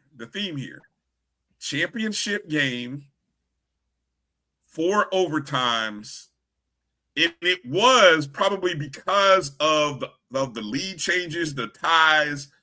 It was probably a better football game overall than Wingate Wish, and probably better than Alabama State, Jackson State, because it meant more.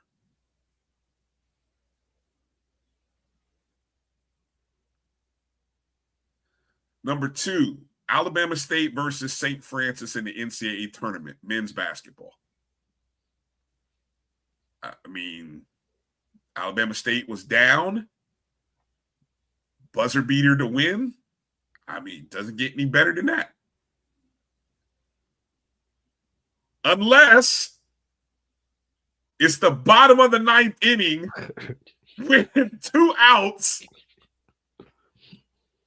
losing by 2 runs with 2 runners aboard. A 3-run walk-off. And you hit a 3-run walk-off.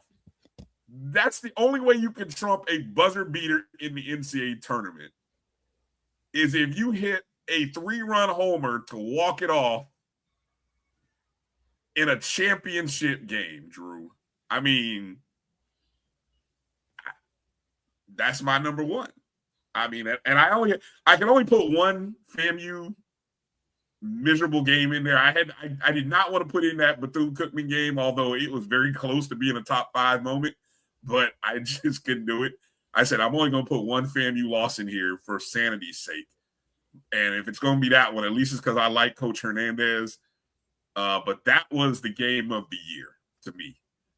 I mean, come on now. 2 outs, down 2 runs. I mean, even if he would have got a single home, Drew, maybe 1 run scores, possibly 2.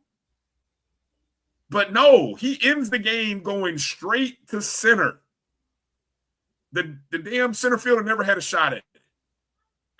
Come on, man. That's 5 runs in the final 2 innings. Come on, man. That's ridiculous. Absolutely ridiculous.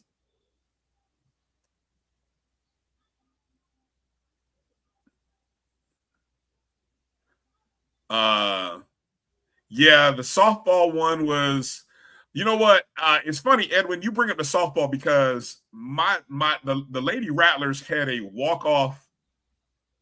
couple of walk-offs in that SWAC baseball, in that SWAC softball tournament that were memorable. I think there were multiple games in that tournament that were memorable.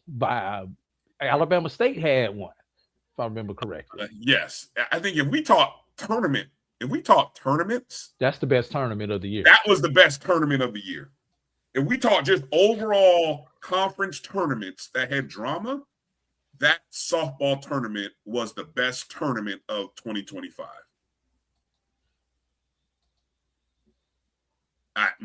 Our opinion, but whatever. Yeah. All right. One other thing before we get out of here, Brian. Yeah. Bands of the year. Miles repeats as band of the year on the Division II level, and the Human Jukebox takes down the defending champion Florida A&M and the Marching 100 in the band of the year contest. No comment. Congratulations, Southern. Congratulations, SWAC. Congratulations, SWAC cabal, SWAC establishment, SWAC band establishment, whatever. Guys tripping over themselves, still winning. That's got to be tough. That's got to be tough for Israel. Picking between 100 and the box. No, it's anyway. They needed Southern to win that, so that way the SWAC establishment would feel better about themselves. But anyway, congratulations. Congratulations, Southern. You are a good band. That just was not a great performance. So, yeah, I called that too. So whatever. Backhand compliments. I'm sorry. I should be better. I promise to be better in 2026. I promise to be less petty. New Year's resolutions, Drew. I promise to be less petty in 2026 I promise to be less. What's the word? I strive to not be so petty towards Jackson State Twitter. We'll see how long that lasts. I'm choosing to focus more on my university, Florida A&M, in 2026, and less about the other 11 schools in the SWAC. So there's my New Year's resolutions: less petty, exercise more, eat better, less fries, and be more hospitable.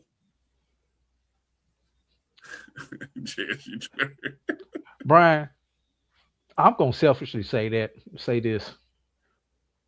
That petty helps makes this show, man. I need you to stay petty so we can keep the show going, man. That petty helps make this show. You know half this chat is tuned in just to see how much petty you're gonna throw out for the day. I don't want to be respected for my pettiness, Drew. I want to be respected for my content and knowledge.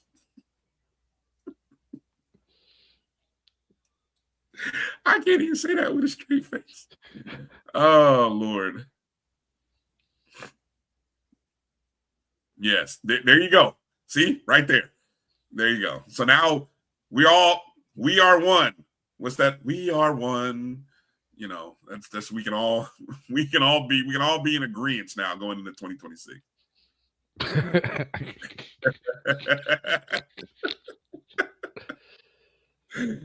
Oh man. All right. Hey, again, hit the thumbs up and the like button, folks. If you've enjoyed our content through the course of 2025, we want to say thank you to all of you in the HBCU sporting diaspora, whether you're watching us live, whether you're watching the replay, the podcast. Thank you to all of you who download and subscribe to the BCSN Pod Zone on Spotify, Amazon Music, iHeartRadio, Apple Podcasts. We thank you for consuming the content. We thank you for the donations that you make via the Cash App or the Super Chat. We thank you for being subscribers and members. And so, all of the shows on the Black College Sports Network, I don't think Carlos will have another show this year. Dr. Cavill will probably do a show on Tuesday. I think the ONG will probably do a show probably Tuesday. I don't think we'll do a show New Year's Eve, which is Wednesday. So this is one of the last shows that our network will do live. So I thought Norfolk made it the first year. They did not. The first year was Jackson State and North Carolina A&T. Okay. That's why Jackson State stays so mad, because they can't believe that they lost to North Carolina A&T. That's why they stay mad. They just won't admit that. But anyway, yeah. So gotta read the rubric. Gotta read the rubric. Right. SWAC basketball season begins on Thursday, January 1st. New Year's game. New Year's games for the women on Thursday. So that's when the SWAC season begins. And then, of course, it's not 2026 yet, Edwin. I still got a few days left. I got a few days left of petty in me. Doubleheader Saturday. And then the men's solo on Monday. So the first games of the SWAC season begin Thursday. Looking forward to it. Should be interesting. So by the time we talk on Sunday next week, it'll be me and somebody. I know, Drew probably won't be here, but it'll be me and somebody else to start the new year. Maybe I can track down Charles Edmond, who, Charles Edmonds is a Christmas baby. I wished him Merry Christmas, but didn't even realize it was his birthday until later. We're not going to talk about our professional teams, Edwin. I pray for new leadership in 2026, from our general manager to our head coach to our quarterback. I just want everything to be new next year. I want everything to be new. You know what? I didn't even realize my my camera was backwards, Drew. Nobody even told me that.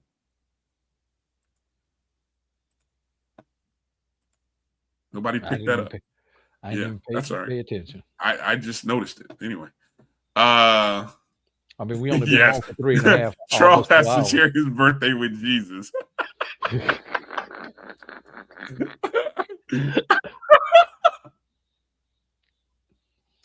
Well said. Well said. I think that's a small sacrifice he'll make. Shout out to anybody who had to share their birthday with Jesus.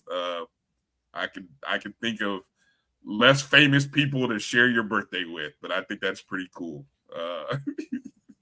Although, you probably miss out on the double presents, though. You know what I'm saying? That's probably the one disadvantage of being born on Christmas is you only get one set of presents.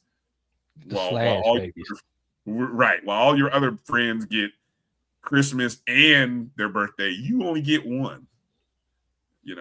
So that's probably the disadvantage. But all right. Let's get out of here. Drew, any final thoughts and words for people in 2025?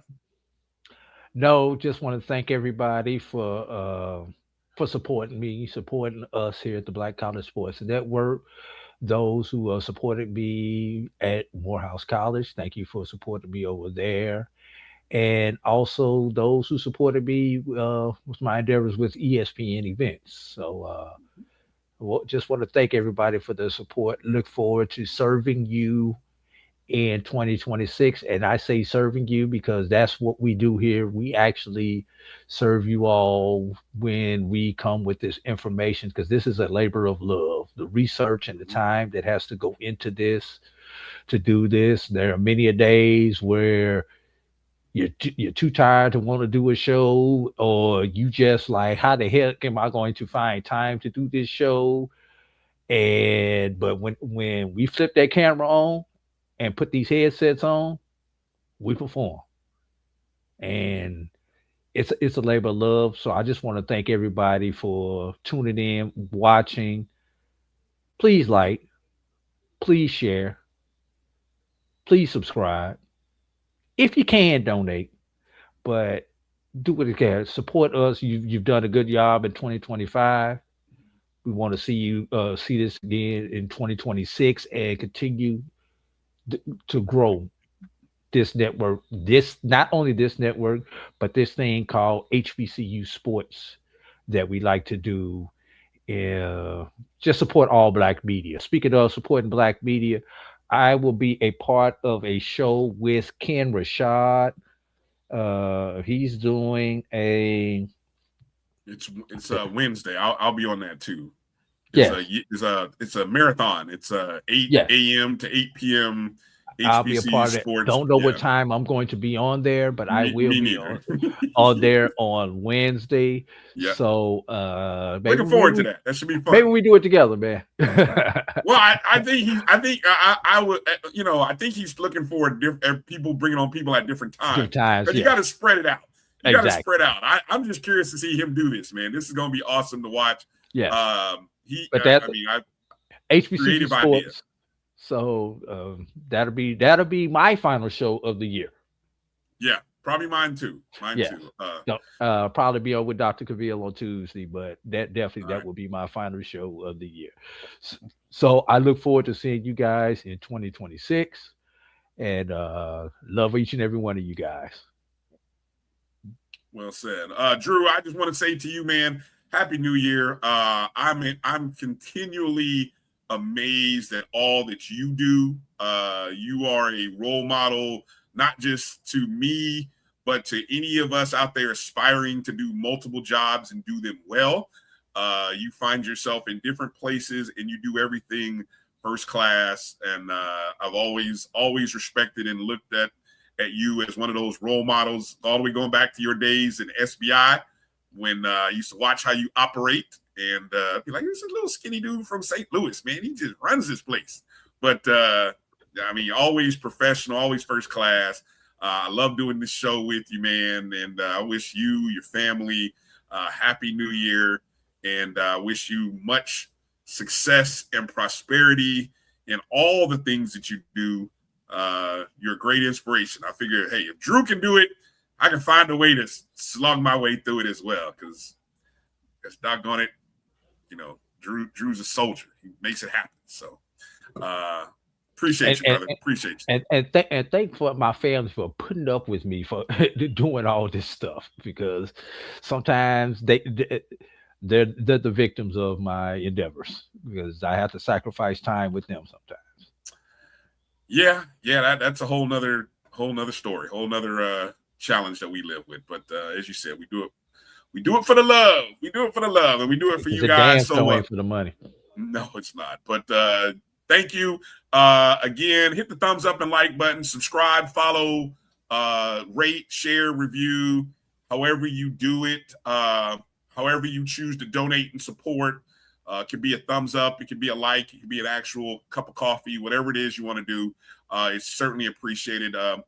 Thank you, and hopefully we can continue to grow.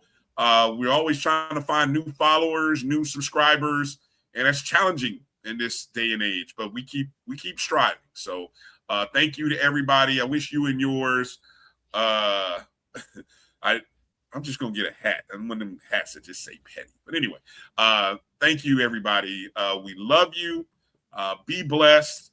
Have a great last few days of 2025. Make sure to give thanks to the man above. And we wish you good health and a great 2026. For A.D. Drew, I'm Brian Fulford. Thanks for watching the BCSN Sports Wrap right here on the Black College Sports Network, the longest running HBCU sports themed show. We will see you in 2026. And to all my squares out there, travel light into 2026, fellas. You didn't say we'll holler. We'll holler.